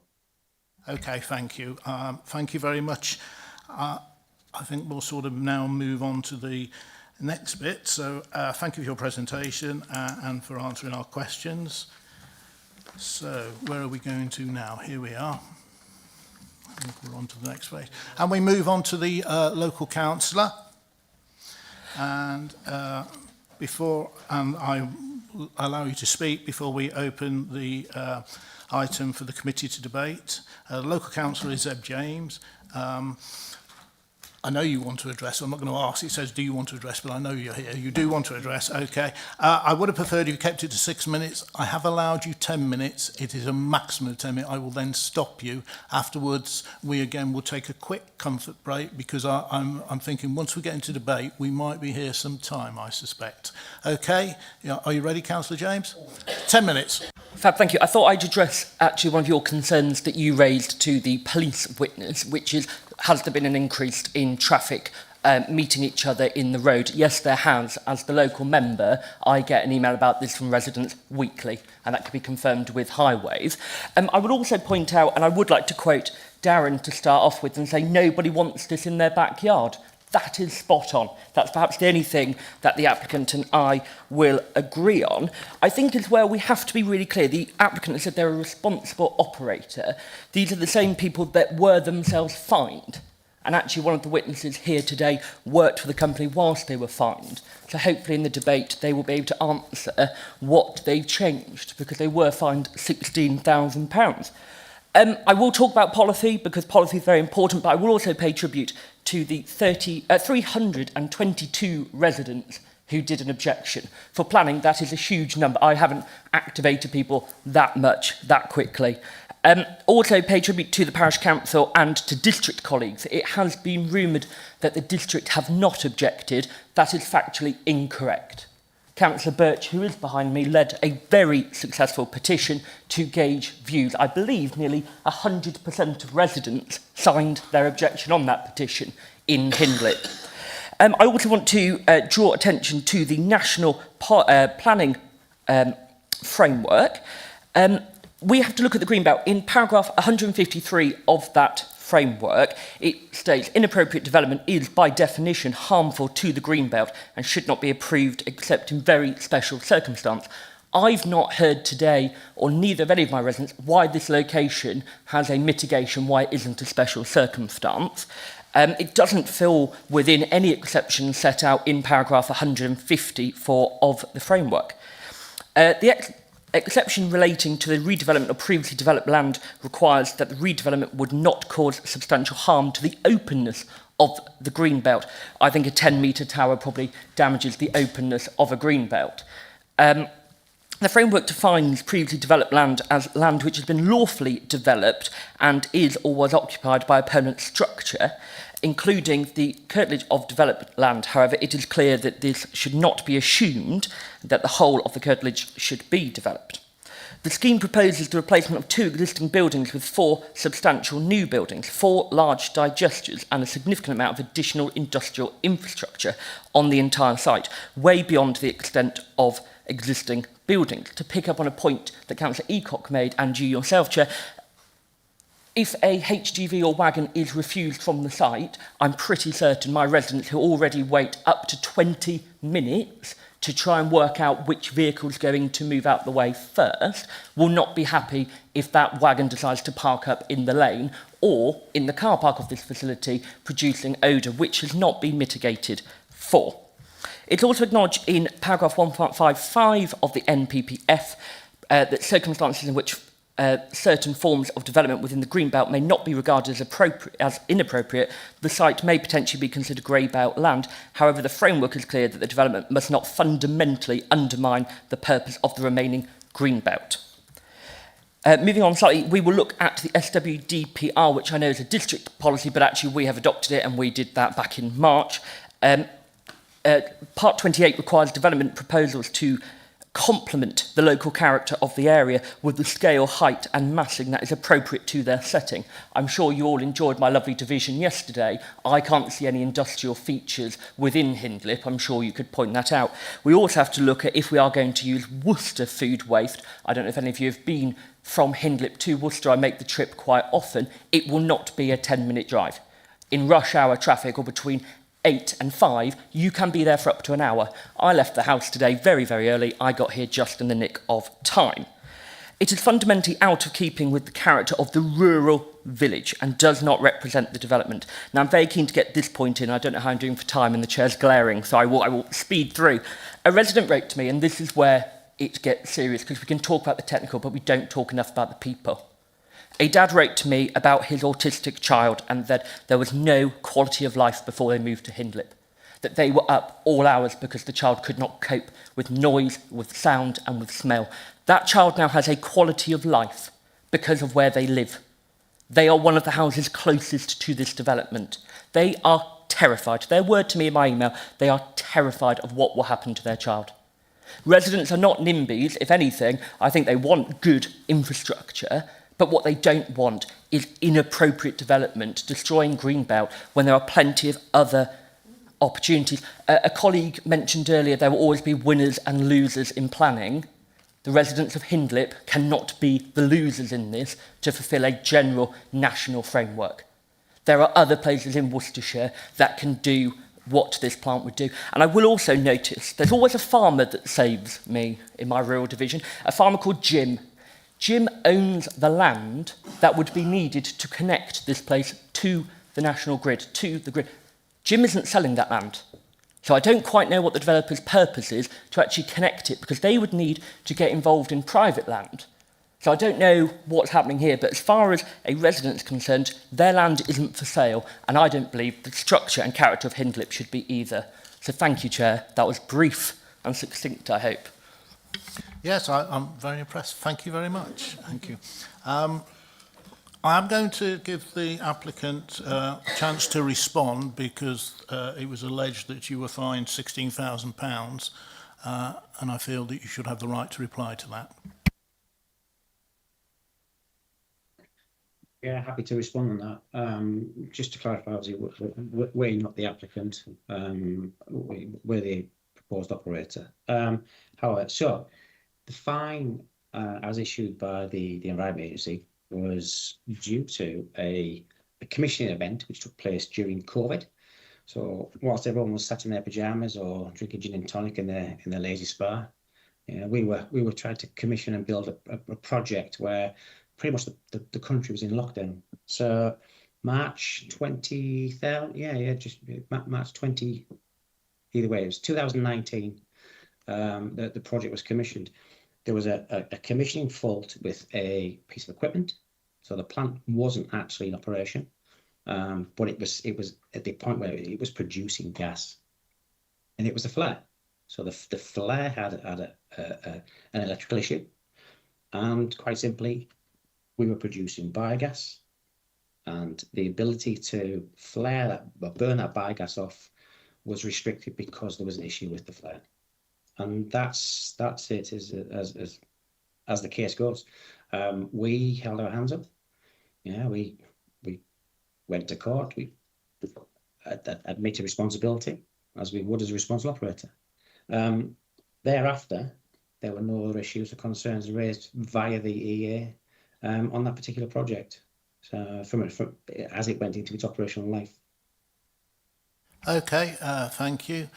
Right, thank you, Councillor James. I think we'll take literally a 2-minute break, please. The applicant, if you'd like to take your original seats, we may call you or the other or the objectors forward during our debate if we feel that we need to ask any questions. So 2 minutes, please, everybody, and I mean 2 minutes.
Okay, everybody.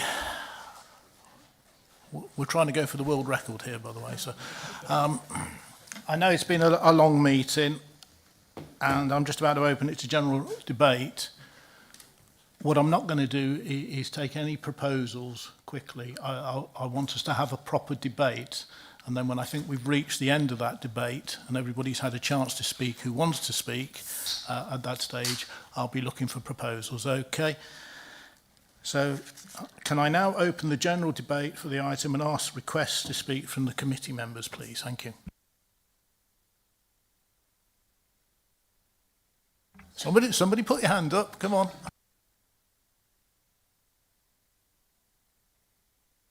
Councillor Fordington. Thank you, Seb, Councillor Seb James, for producing your report. Thank you very much indeed. It is very much in depth, may I say.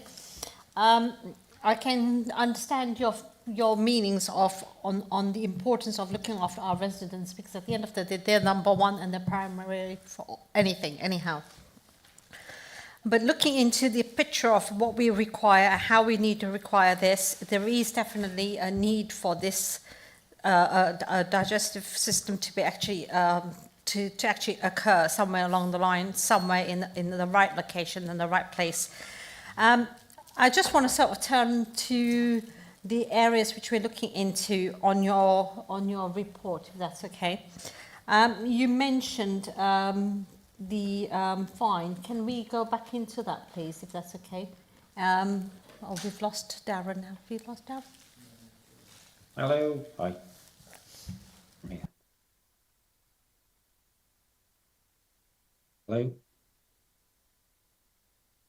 Darren, can you just run and sort of explain how are you going to safeguard yourself on ensuring that the environmental permit is put rightly if we are to consider any movement forward, please? Thank you. Yeah. Okay. So the permit is quite prescriptive. Yeah, it will be a bespoke permit as issued by the EA, and there'll be a number of conditions which we have to comply with, and initially those improvement conditions will be indicated before the permit is even issued. Upon issue, then we've got certain timeframes, certain timelines in which we have to comply with such. And going forward, there's a significant number of monitoring, recording information which the EA need to see on a in this case a quarterly basis, because it'll be waste tracking and waste data, and on a biannual basis it will be information regarding monitoring, and on an annual basis there'll be an annual pollution inventory which will have to be submitted along with a supporting report on how the plant's performed. And obviously throughout the year, there'll be communication with the EA or the regulator in terms of site visits, site audits. Any concerns that we have, or any issues we have in terms of the process and performance, we would raise that through a Schedule 5 notification with the EA. So there is routine and regular communications with the regulator, across these projects and across the year. Can I add in also the fact that you mentioned that there's going to be some, I mean, if all the 11 vehicles are not being dealt with, that means it can be left overnight. Doesn't that cause infestation about, we can have mice, rats or whatever? So what are we going to do about this particular situation, may I ask? Okay, so I'll answer the latter first. So in terms of mats and rice, there is a pest management control plan in place across permits, across sites such as this. However, going back to the acceptance of a vehicle, yeah, we wouldn't accept a vehicle outside of the operational hours, and we wouldn't certainly accept a vehicle to tip. That's for sure. Now, I raised the comment. Well, if in terms of duty of care, would it be prudent to leave a vehicle on site rather than him leaving and entering back or going back to where he came from? Yeah, you would like to have a vehicle go back to where it came from, because the way we would accept material would be quite simply on a schedule basis. We're only looking at probably 7 vehicles a day in terms of receipt of waste. Now, all material has to be pre-scheduled There's a pre-acceptance procedure in place and a waste acceptance procedure, as well as a rejection procedure. We will operate quite an in-depth environmental management system, and all of these aspects will be detailed within the procedures and within the operating parameters of that site. Councillor Fordington, it's meant to be a debate within the councillors. I think we've asked the applicant and the others enough questions. So, do you have anything you want to say in the debate? I'll come back to further sort of findings when I'll be going through the debate ourselves. Thank you. Okay, thank you. Is there anybody else who'd like to speak at the moment? Yes, Councillor Miller. Thank you, Chairman. Well, I'm glad I made it today for this, because I didn't know which way to go on this application, quite honestly, because the need for an AD plant within the throughout are necessary to get rid of food waste, even though the wagons for picking food waste up will not be available for quite considerable time for some of the councils, because it's a separate podule and the wagons aren't being produced in the quantity they wanted. But besides that, I was reading a report from RPS Group, and the one thing that I caught out of that report, which has confirmed today, that would you build a site of this proportion in this location? And the answer to that is quite simply, no, you wouldn't. Now, when you've got a professional group, and this Henry Bonham is one of the world leading experts in these, and has got tremendous experience. And when somebody says, no, not there, you listen. Because if you don't listen to those people with experience, then you run into trouble. So, because of Greenbelt as well, Greenbelt location, and this is a farming community. It is not an industrial facility, and it's turning that area into an industrial facility, which changes the whole area. So, therefore, Chairman, I cannot support this application in this location. I don't say I wouldn't support it in another location. In this location, because of being so close to residential homes, with the potential, even if it did explode at some point, how could I sit with myself if it injured somebody or killed somebody? I couldn't. So, and I wouldn't want to. So therefore, I cannot support this application in any way at this present location, Chairman. And that's my final word on that. Okay, thank you. Stephen, did you want to say anything? Councillor, we heard there from the local councillor who referenced, I think for the first time actually, Greenbelt, which is an important consideration. And we've also heard it again there by Councillor Miller. So it might be worth us just revisiting that section of the report and remind ourselves what the MPPF and planning policy says in terms of Greenbelt, because it's a very important consideration. So Greenbelt, if you turn to page 81, begins at page 81, and if we immediately turn over the page to 82, we start there with paragraph 523 of your report, and paragraph 155 of the MPPF. This states that development of homes, commercial and other development in the Greenbelt, so essentially any development, should not be regarded as inappropriate development where the following apply. And we've got A to D there. The first one, and the report looks at each of these in turn, but the first one there is the development would utilise grey-belt land and would not fundamentally undermine the purposes taken together of the Greenbelt across the plan area. So then we turn to paragraph 525, and this sets out there the definition of grey-belt, and you'll see there where if the site does not strongly contribute to any of the purposes A, B, or D, then it's considered to be grey-belt, subject to the other caveats then, which we'll go through. So the purposes it's referring to, which you have to give key consideration to, set out then at 527. So the three purposes that the site, if the site does not strongly contribute to them, it can be considered to be grey belt, is to check, and it has to be all of these, to check the unrestricted sprawl of large built-up areas. If it hits one of those strongly contributing, then it wouldn't be grey belt.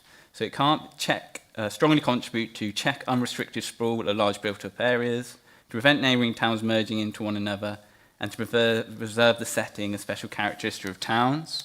And then you'll see we go through that in detail set out in the report. The first bit you'll want to look at there is at the bottom of page 83. And you'll see there the officer concludes that the site would not strongly contribute to any of those, given the nature of the site. And they looked at in detail of that. So they conclude it is grey belt. And for those reasons, it's not inappropriate development in the green belt. Thank you. Yes, thank you, Stephen. Linda? Thank you, Chairman. I do feel compelled to comment that it's a really sad fact that proposals like this are necessary. Oh, would help. Should I start again? Right, yes. I feel compelled to comment that it's a really sad fact that proposals like this are necessary when so much food is unnecessarily wasted. And yet so many of our residents, go hungry. And here we are deciding what we can do with food that isn't wanted. It's ironic, really.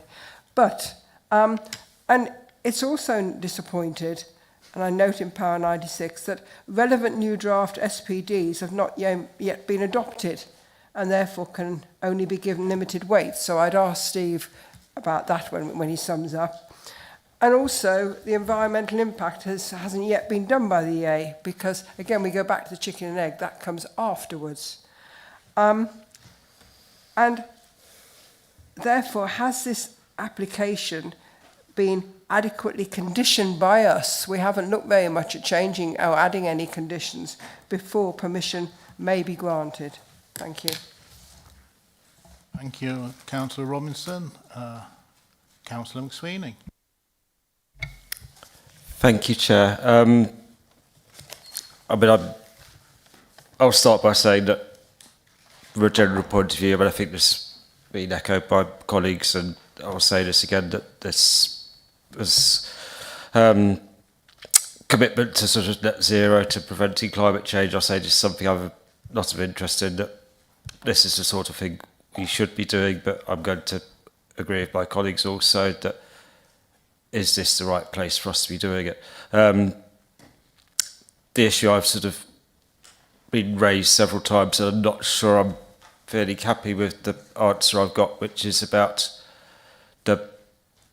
we're being told that the effect on the sensitive receptors, and there are several things here. There are nearby residential, but particularly the sort of police and fire headquarters where they have laboratories where we could result in cases failing as a result of contamination, sensitivity receptors. We're told that the effects on these is negligible. We're told that that's going to be monitored, and we're going to make sure this is all okay. And I'm just not 100% happy with the what if. So what if we find that it isn't negligible as we're being told? And what if we find that, I'm looking at the odour management plan here, and so it's just a whole list of things we will do, just things that if we find we have an equipment failure, for example, but what if there is an ongoing issue with this odour that cannot be managed, so we find that there is an effect on nearby residents, there is an effect on laboratories, there's potential for cases to be lost.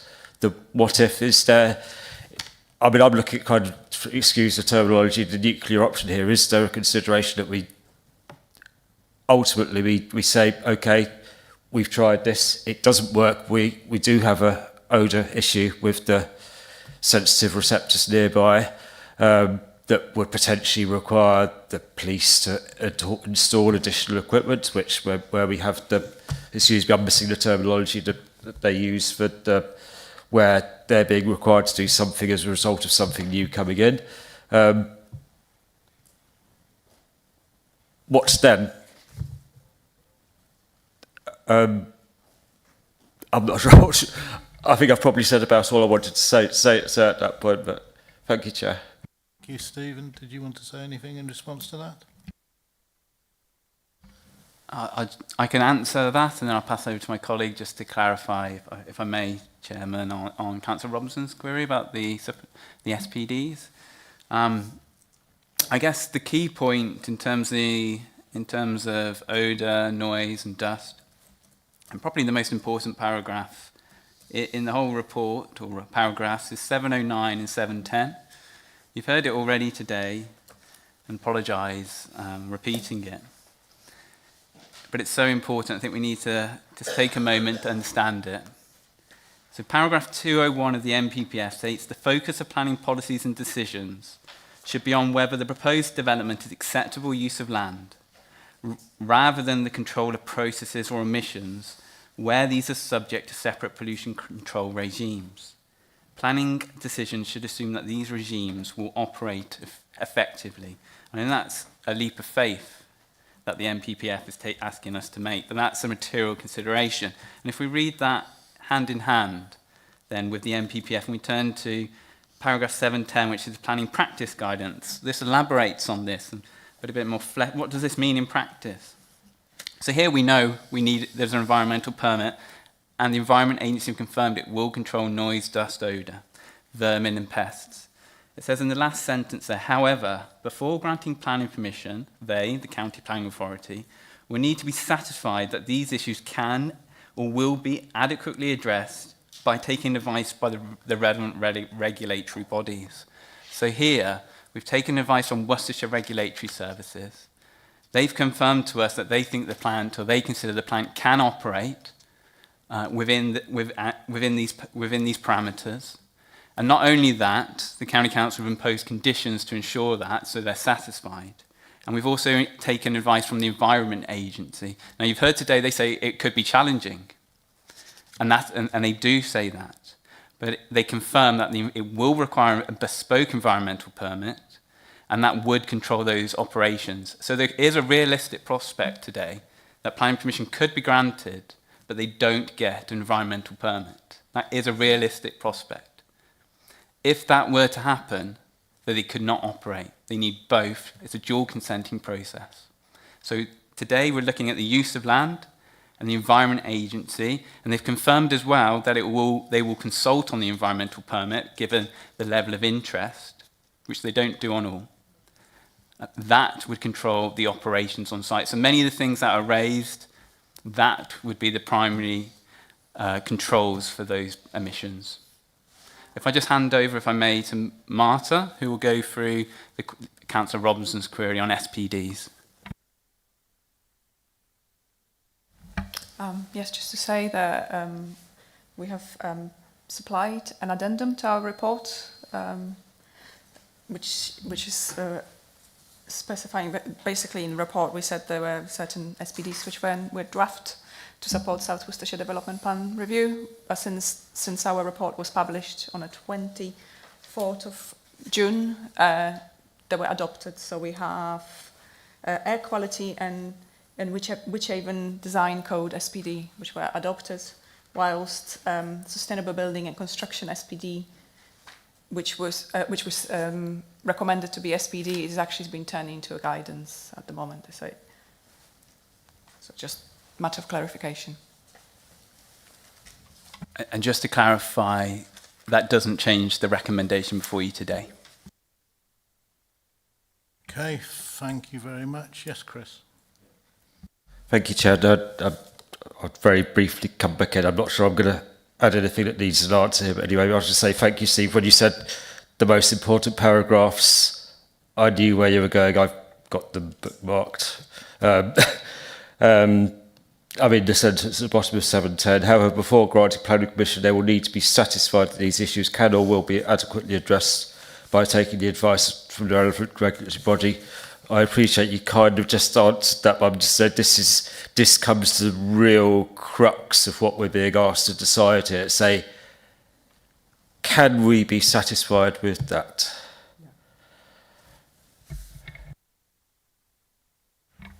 don't know if it might be appropriate here, if we have Worcestershire Regulatory Services in the room, who are the advisors on noise, dust, odour. It may be prudent to hear from them on that respect. The site will be regulated by the Environment Agency in line with the conditions of a bespoke permit, which will cover primarily, I would suggest, odour and noise emissions. There's no suggestion, I don't believe, from the application documents. And in fact, the air quality assessment talks about dust, which has been brought up already. There is a limited potential for dust generation, but in terms of noise and odour, they will be the primary functions of the Environment Agency to ensure that the local sensitive receptors are not adversely impacted. That doesn't mean that there won't be the odd odour or the odd bit of noise, but it's intended that they're not going to change their way of life because the AD plant is operational. Okay, thank you. Councillor Leacock. Thank you, Chair. Carrying on from Councillor Jones' report on the health and well-being of families and staff. As an ex-nurse, and I have family members who have asthma, this concerns me about the air quality for people living in the proximity.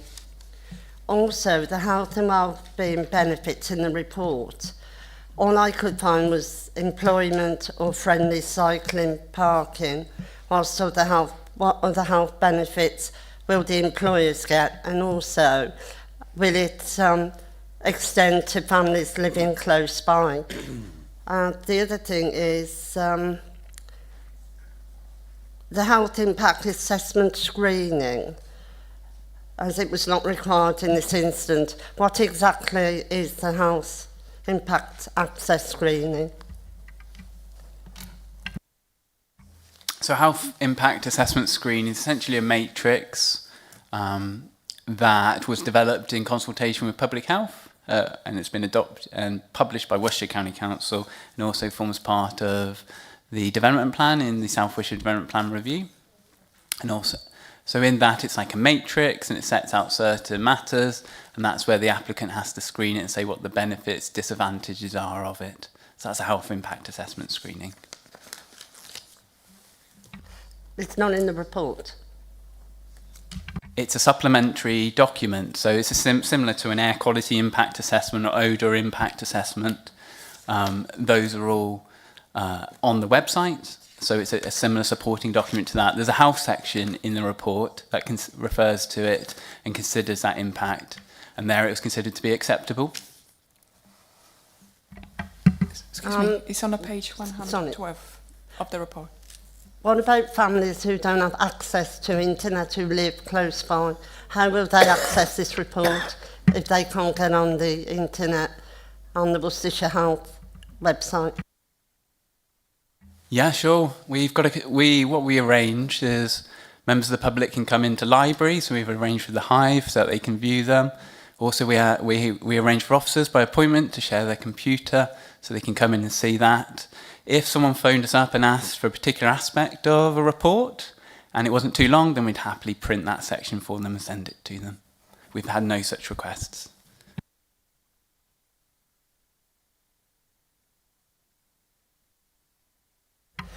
No, I'm still really concerned for people who... Was this brought up in a consultation, that people could go out and access this report? Sorry, I thought we need to ensure we talk about the merits of the planning application for the development before us. I'm not aware that anyone's raised any concerns with us about access to the planning application documents. In the report, it says that it was passed by the House people in the report. Sorry, I don't understand the question. Okay, thank you, Councillor Leacock. If you want to come back in a few minutes, I'd be quite happy for you to speak again. Thank you very much. Councillor Victory, you're next on the list. Thank you, Chair.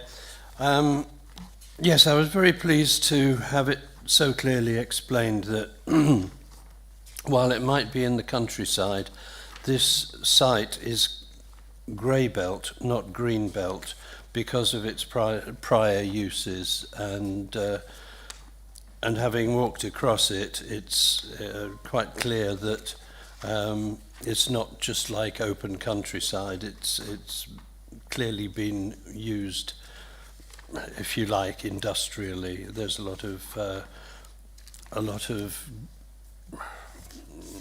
rock and waste and so on the site. The flue has been mentioned, and this is the tallest part of the installation. Most of the rest would be about the height of normal roof level. And the flue will only be about 1 metre wide. It may be tall, but it's, in terms of its visibility, it'll probably just blend into the background. The time frame has been mentioned for implementation of the food waste collection. I would just like to point out that time frame will still be too soon for any development which we pass, whether it's here or somewhere else. The regulations and the food waste collection will go ahead before any of these potential developments could be met. And I've been hearing an awful lot of fear about the whole place exploding, there being inadequate monitoring. It's a very negative picture that I have been receiving, and in order to deal with the sort of problems which we have now and which we will have in trying to meet government targets for sustainable development, we need to be more optimistic. I've heard so much fear today. It's unreal. Now there are 52 conditions on the report here, and we are here, as has been pointed out, according to NPPF para 201, we're dealing with the use of land. All of the other problems are dealt with conditions and by experts like the Environment Agency and Worcester Regulatory Services. So I think an awful lot of what we've talked about is outside really of the area that we are actually considering today. And I just wanted to try and clear up a number of misconceptions. So that's what I have tried to do. Thank you very much. Thank you, Councillor Victory. Councillor Evans. Yes, thank you. Like was mentioned by Councillor Miller, I came in here with an open mind, having read a very extensive agenda for this, and having learnt a lot as well about the process for anaerobic digestion. And I definitely concur that there is a need for this sort of facility, but the question is the need here at this site? And having weighed up all the positives and negatives and weighed up everything I've heard today, I'm not convinced that this site is the most appropriate area for said application. Therefore, having also reviewed the NPPF, in my personal view, having looked at part 2 of the NPPF and paragraph 8, I am not convinced that the 3 objectives are met. Therefore, as it stands, I am not convinced at the moment to support said application. Thank you. Okay, thank you, Councillor Evans. Did you want to come back on that at all? Okay, thank you. Anybody else who'd like to speak? Councillor Fordington, thank you. Thank you. I'm going to go back into the environmental agency, if that's okay. So obviously that we know that you will be looking at the way the report is sort of, demonstrating itself. I mean, the fundamentals are clear on this particular report itself, but hearing the feedback from the proposal, I feel that we need to go in depth in what we need to have boundaries laid out in the whole itself, because there are so many elements which are not looked into in depth, because looking at the vehicles entering and leaving and the way they're going to be standing and the monitoring of that. So I feel the environmental agency needs to really step into this particular part. So I think we need to assess the situation again, and for that reason I feel that we need to come back to this. So that's what I feel. Thank you. Okay, thank you, Councillor Fordington. Is there anybody else who'd like to speak? I'll come back to you in a second, Councillor Sweeney. I'm going to speak now for a minute, if that's okay. All right, this is a difficult one. Let's not pretend it isn't. It's a bit like mineral extraction and Bow Farm, where there's a lot of evidence saying that the particulates from mineral extraction cause incurable cancer. But we have decided in the past that it's for the greater good of Worcestershire to carry on with those mineral extractions, even though the chances are we are going to condemn people to an early grave. And it is certainly difficult. I'm concerned that I heard from Councillor Zeb James that to get this gas pipe down to the connection under the A449, it's got to go through private land. I'm going to ask the applicant just to step forward, just to confirm whether or not that's correct. So if you'd like to do that, and then I'll carry on with my summing up.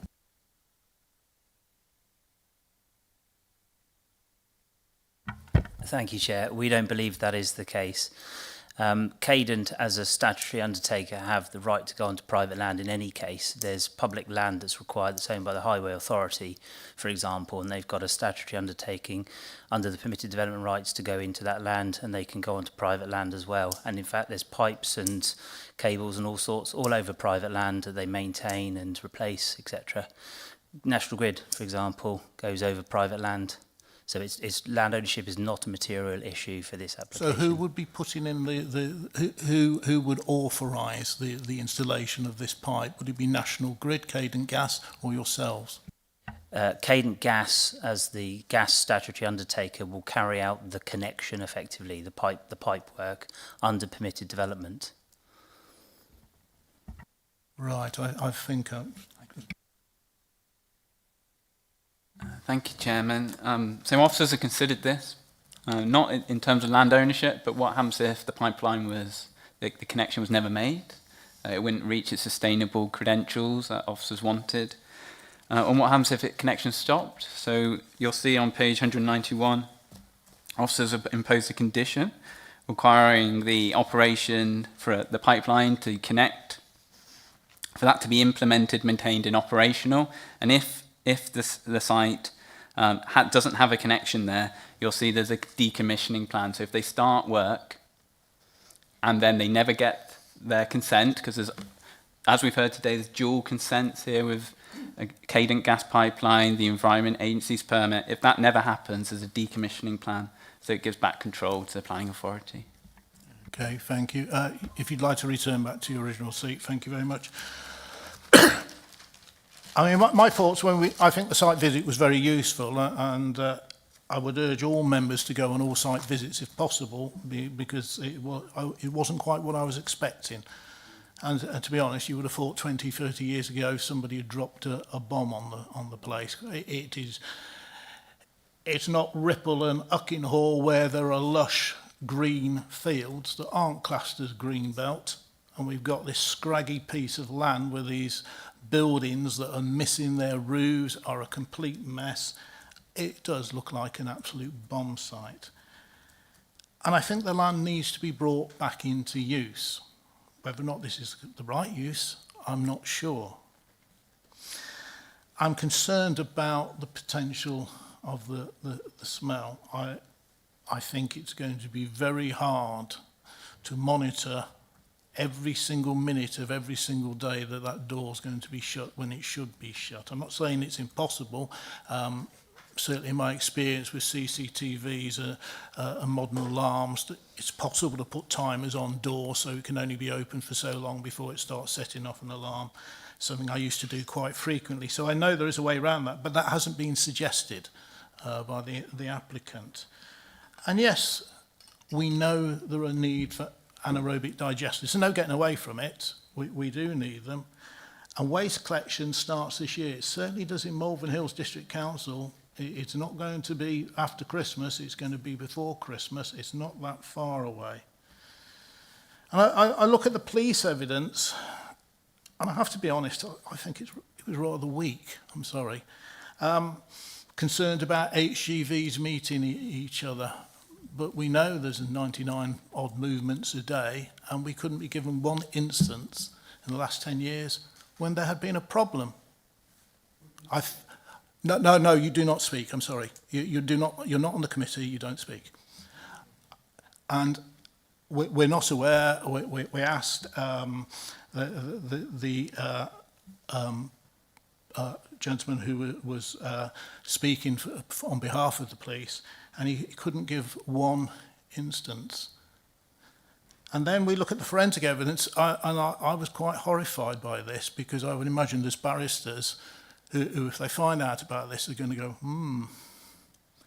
it doesn't meet the current standards, and they're saying it's contaminated by smell. So what happens when we spread muck on the fields? I suspect there'll be more than one barrister will be wondering if their client has been wrongly convicted. It may have opened a huge can of worms, but that's not our problem today, but it's something I'm worried about. And then the other issue they raised was noise. And again, they're building an indoor shooting range, but obviously at the moment they haven't got an indoor shooting range. So you would assume, having fired a few guns in my past, in my military career, that noise really sort of carries one way or another. I've already said about Malvern Hill starting this year. I'm concerned, well, I think we've got three options. We can approve the application. If we are looking to do that, I have some conditions that I would like to have added. We could turn down the application, but we need to be on sure ground. Why? We need to quote SWDPR, the Waste Core Strategy and the MPPF. We've got to be absolutely certain on this, because I'm fairly certain if we turn it down, they will rush off to appeal. We could end up costing the taxpayer of Worcestershire an absolute fortune if we've got it wrong today. We will not have served the residents of Worcestershire well. So if you want to turn it down, I can fully understand. I think it is for me in the balance. You've got to be absolutely certain, because otherwise 18 months down the line, it's all going to fall apart very rapidly. I think that's just about all I want to say at the moment. Now then, I think it was Councillor McSweeney, then Councillor Miller and Councillor Victory. Have I got that right? All want to speak? Do I just see you wave your hand? No, I didn't. Okay, all right. You can always put your hand up in a minute. So anyway, we're going to Councillor McSweeney, please. Yeah, thank you, Chair. I mean, actually, that was absolutely perfect for me, because what I wanted to say leads on very directly from what you said there. I just wanted to say this has been a very difficult introduction to the planning committee for me. I'll come back to what I said at the very start of the meeting. I come in with an open mind, and I'm hoping what I'm about to say will demonstrate that very much, that I come in with an open mind. I will mention I'm a member of the Hereford Worcestershire Fire Authority, which again makes this difficult for me, and I've sort of got to be conscious of whether I have a bias on this, but I think sort of through the course of this meeting, my feelings have gone back and forth in terms of what we should do, but then ultimately I come back to what our job here is, and our job here is not to decide on whether we feel that is right or not, but our job is to decide based on factual grounds and material planning considerations. And I'm drawn back to paragraph 709 and 710, as was pointed out a bit earlier, where we're told that our job is to decide on the use of land, not on the control of process, and we're not trying to duplicate the job of doing that. And I say, I mean, I'm finding this incredibly difficult because I so much feel like I want to go one way, but I'm sort of looking at the reality of the situation where what we have to actually decide based on factual grounds and what we're actually allowed to decide on. I sort of, the MPPF directly got referred to a little while ago. I'm sort of looking at MPPF 10, which is right at the basis of it, just a presumption in favour of sustainable development. And I'm thinking, given all the comments I've made in the meeting, I'm thinking this might be a surprise to people that I'm speaking this way, but I'm trying to search for something where we do have a material grounds, and I'm struggling a bit to find material grounds for us to say to refuse this. And I think we just have to come in with really robust conditions to cover what I've gone about all the way through, which is what happens if that we need to be in a position that if we find there is an impact on the sensitive receptors following, if we decide to grant this permission, and if the situation happens that the environmental conditions can be met and this development goes ahead, if there is then an impact on the sensitive receptors, I want there to be a process that can be stopped, that impact, and they can be returned to the situation they were before the development. I think that's about all I have to say. And thank you, Chair, for the meeting. I may not be saying anything beyond that. Thank you. Thank you very much. Just on that point, if we gave permission, they built it, and then we did have a problem, would it be us or the EA that would have to intervene? So we do have an odour management plan. So if they were conflicting with their odour management plan, then we would intervene on that. If they were complying with their odour management plan, but there was an issue, then it wouldn't. At the moment, as it stands, there's no planning controls. That would go to the Environment Agency. So as you've heard, they have powers to fine and prosecute companies, and ultimately they have powers to remove their permit, in which case they can't operate. Thank you, Stephen. Councillor Miller, please. Yeah, thank you, Chairman. Yeah, just to bring up to the local knowledge, the site, you say the site is like a waste dump. It is like a waste dump because that is what it's been used for the last number of years. Lorries have been going in there, dumping lorry loads of bricks and waste, and what have the local authorities done about the dumping of waste there? Absolutely nothing. Now, when we look at the different agencies that will be monitoring the receptors, well, a receptor, it's us. We are the receptors.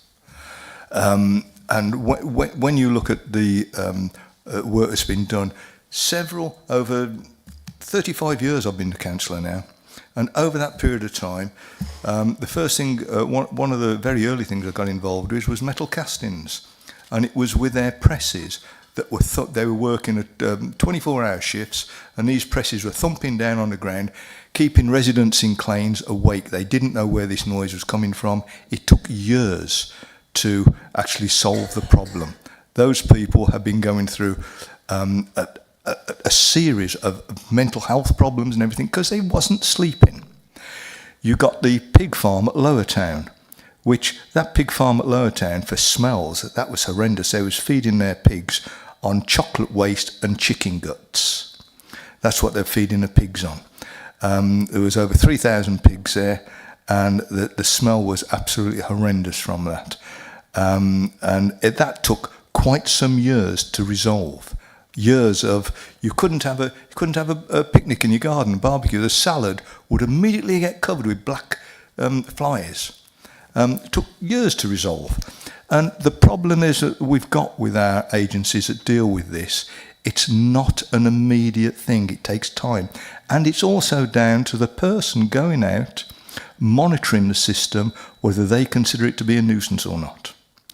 Now, we've got Muller Dairies over at Droitwich with a smell problem there. That's been going on for 3 years. Still not resolved. They know there's a problem. They don't exactly know how to cure the problem. But it's there. And I fear that not only the possibility of what nuisance is going to be here, it is purely the location. So when you look at that site was a working farm when it was sold to current owners or the previous owner. It was a working farm. It was stripped down. The tiles from the dairy was all stripped out. The roof tiles, the handmade roof tiles, were stripped off and sold. The clock tower disappeared. Over a period of time, it was absolutely like a bomb site. Now, and what we're going to end up with is an industrial site in an area which is sensitive area to a grade 2 listed buildings, and it would not sit well within the location. Now, I look to the office to say, how can we secure that what we put forward, which either way the committee votes, if we vote against it, overall committee, I would look to the office and say, officers, sort the right things out to say in anything that we're going to decide today. You are the professionals, you sort it out. And I've got no more to say, Chairman. Okay, thank you.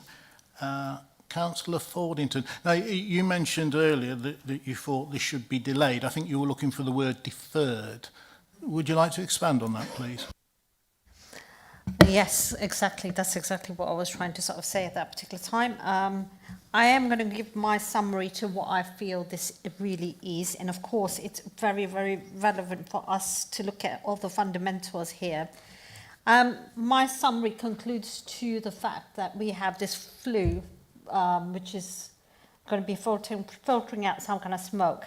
And I want to know the time of how long this smoke is going to go. Is it all the time, or is it just on, off, or whatever it is? So that's my concern. The bigger concern is the residents. Of course, the residents are the priority here. So we need to take those considerations in place at the whole. Environment Agency is a very important part here, because we've got such an area which is open to all sorts of infestations and all sorts of conditions. So therefore, that needs to be addressed. So these are my underlying scores, which I'm looking into. Dust. Dust, the road which is going to go from the field or wherever it's going to go through, cut through from it needs to be on a road sort of material like tarmac or something like that, and it has to have speed restrictions. Looking into other things as well, that we need to make sure that we are taking in consideration the sound, the motion of how the movement of the air is going to be at the same. So all these things are factors which we need to consider. So these kind of reasons is why I feel this needs to be thought really thoroughly, and we need to come back to it on that particular point. Thank you. Okay, thank you, Stephen. Do you... So it's just on the track that you use, and you're concerned about the sound issues. Are they adequately covered? Dust on the track. So the members on the site visit yesterday would have heard it's a loose gravel track that's proposed. The first section would be consolidated, so it doesn't drag out onto the highway. Then after that, it'd be a loose gravel track. The reason for that is because it's agricultural setting, it's open country setting, a countryside setting, and also being in the green belt. So that's why that's proposed. I actually live in an area which I have one of these in front of my house. I live in a listed building myself. And I must sort of say, we have got our farm right in front of our house itself, and it has one of these tracks, which is the tarmac, because of the dust pollution. So I feel the only condition this is going to be any form of acceptance is going to be on the condition that a tarmac road needs to be put in place and speed restrictions need to be also be monitored. Otherwise, I feel that it's a catch-22 situation, really. Okay, thank you. So are you making a proposal, Councillor Fordington? Yes, I am, because I feel that if we are looking into this, and of course we need to consider all the factors here, and we need to know that, yes, we have to have some kind of implications to this, but however, there's going to be conditions which need to be applied fully. So these conditions need to be coming from all of us if we are going to propose with this, and these conditions need to be met prior to any form of conditions which are done. We need to look into it in really deep depth. Thank you. I'm just unclear. Are you proposing that we accept this planning application with additional conditions, or are you proposing that we defer this for the officers to look at these things again? I think we should defer this for now, because at the end of the day, these conditions need to be met prior to we make a yes decision. That's what my proposal is. I totally understand where Councillor Fordington's coming from, but I would suggest to members that you have all the information before you today to be able to make a decision. I appreciate it's a very challenging decision, and it will have huge repercussions to the residents of Hindlip and also the applicant if you were to refuse it. But I think you have enough information before you today. All the matters are covered.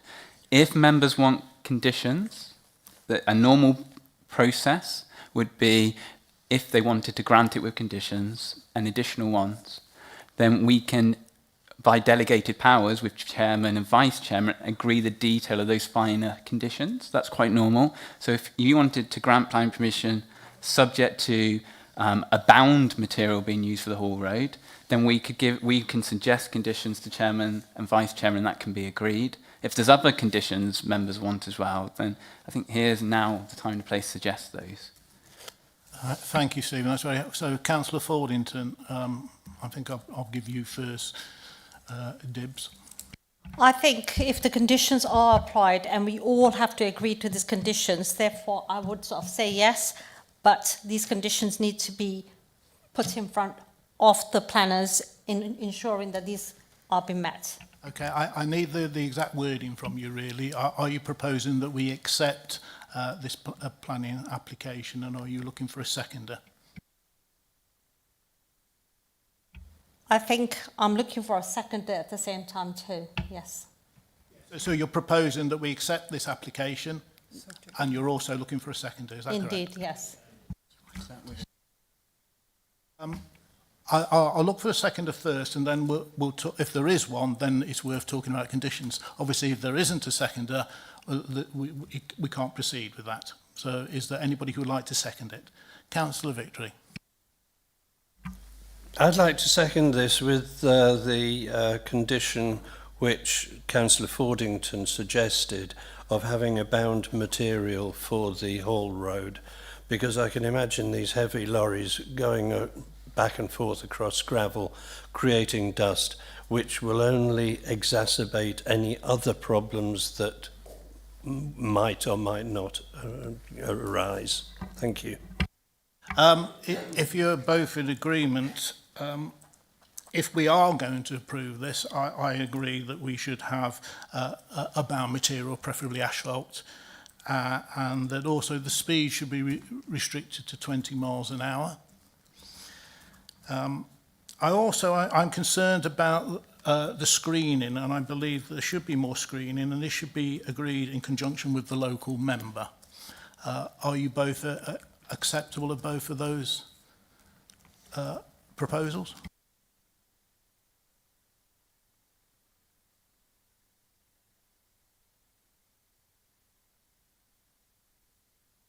Before we take a vote, I'm just going to clarify the exact wording is that we formally accept this proposal with the conditions that have been discussed.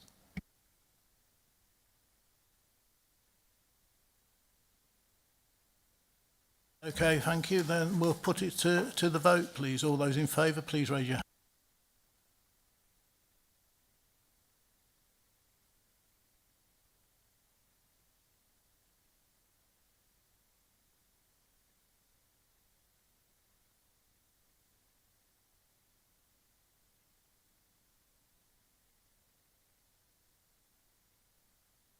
All those against, please. Okay. Motion is then carried. Thank you.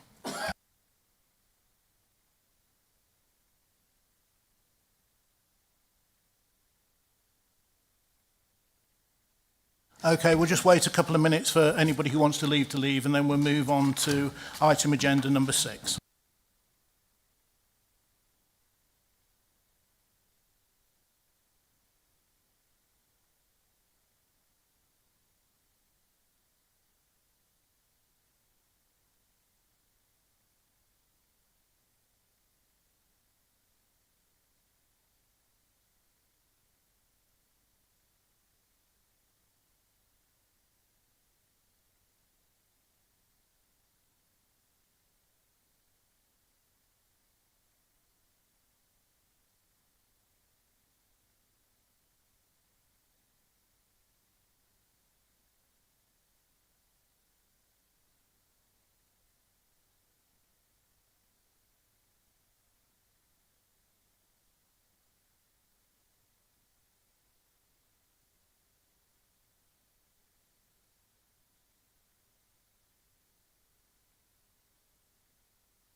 Okay, everybody, we'll try and get through this as speedily as we can, which is agenda item number 6. Sorry, Jenny, we were going to give you a shout, weren't we? Okay, that's fantastic. So we're on agenda item number 6. I haven't unfortunately got a page number on this bit. 209, thank you very much. Safety of Sports Grounds Review 2024 to 2026.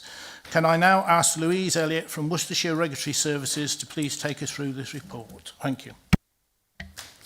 Thank you, Chairman. I was just going to give you a quick summary rather than read it line by line, if that's acceptable. WRS act on your behalf to issue safety certificates so that sports stadiums and grounds covered by the legislation can admit spectators. And we currently deal with 6 ways where Warriors play, the grandstand for the racing, Agborough Stadium where Kidderminster Harriers are based, and the Victoria Ground for Bromsgrove Sporting. The grounds always remain responsible for safety.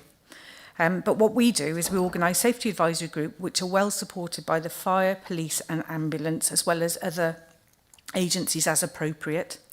And we undertake in-match inspections and event inspections as well, and give advice on any events that these venues have. The certificates set capacity and are prescriptive, so they cover things like structure, crowd management, stewarding, medical provision for the crowd, and the training of both their staff and the safety officers. This report covers 2 years, or 2 seasons, if you like, and 6 ways welcome back rugby, and won the championship champ rugby this year. And one of the requirements for them to be able to re-enter the league was that from the rugby union was that they had a safety certificate. Worcester City also play there too, and Hereford played when their pitch was being relayed. And we also issue special safety certificates for other events such as fireworks and for if they were to have any pop concerts. Kidderminster Harriers also returned to their National League, and they've been extremely cooperative and have been willing to share their experience with other clubs, which has been very helpful from our point of view. The racecourse had a shortened jump season in 2024 because of flooding and issues with the condition of the course. which meant that, and this year they had, we had to review their very first event was for Ladies' Day, which is their biggest event of the year. And we helped them review their their event management plan for that. Sporting recently have been taken over by a new consortium, or have had a new consortium get involved, and they have informally approached us for an increase in capacity, and we'll consider that when that comes to us. We don't cover the cricket ground, but we do have a shadowing arrangement with them. The reason we don't cover them is because they don't fall under the legislation. Previously, I've been asked about the council whether or not by the committee whether or not the venues have defibrillators, and I'm pleased to report that they have at least one. Most of them have two. Obviously, this is for the spectators, not for their playing staff. We also cover the public health section also provided grants for bleed kits, and we've encouraged all of our sporting events and our events generally, the larger events, to apply for that one, for that grant. We've also covered safety at other large events, and there's a list of them in the committee report. And I'm very grateful for Hereford and Worcester Fire Service, who actually carry out part of their... We have a service level agreement for them to carry out part of the legislation for under this legislation. I'd ask that, obviously, I don't know whether... Do I have to ask for the recommendations? I've forgotten, sorry, to be noted. Yes. Please may I ask that the recommendations are noted, and if you have any questions, I'll be happy to answer them. Okay, thank you, Louise, for your presentation. There is no public participation for this, so we head to general debate, and of course, if we do have any questions for Louise, we could ask them now. Councillor Miller. Yes, Chairman, just to say, I don't know whether I should declare an interest or not, but I do sponsor a part of the Hanbury show. Okay, thank you very much. Anybody got anything to say, or... No? I believe we still have to take a vote on this, don't we?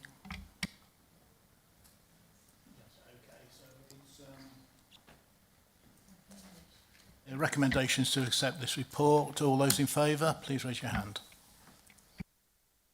That seems to be unanimous. Thank you very much. So that ends the meeting today. Thank you all for coming. Let's hope they're not all as long as this one. Thank you.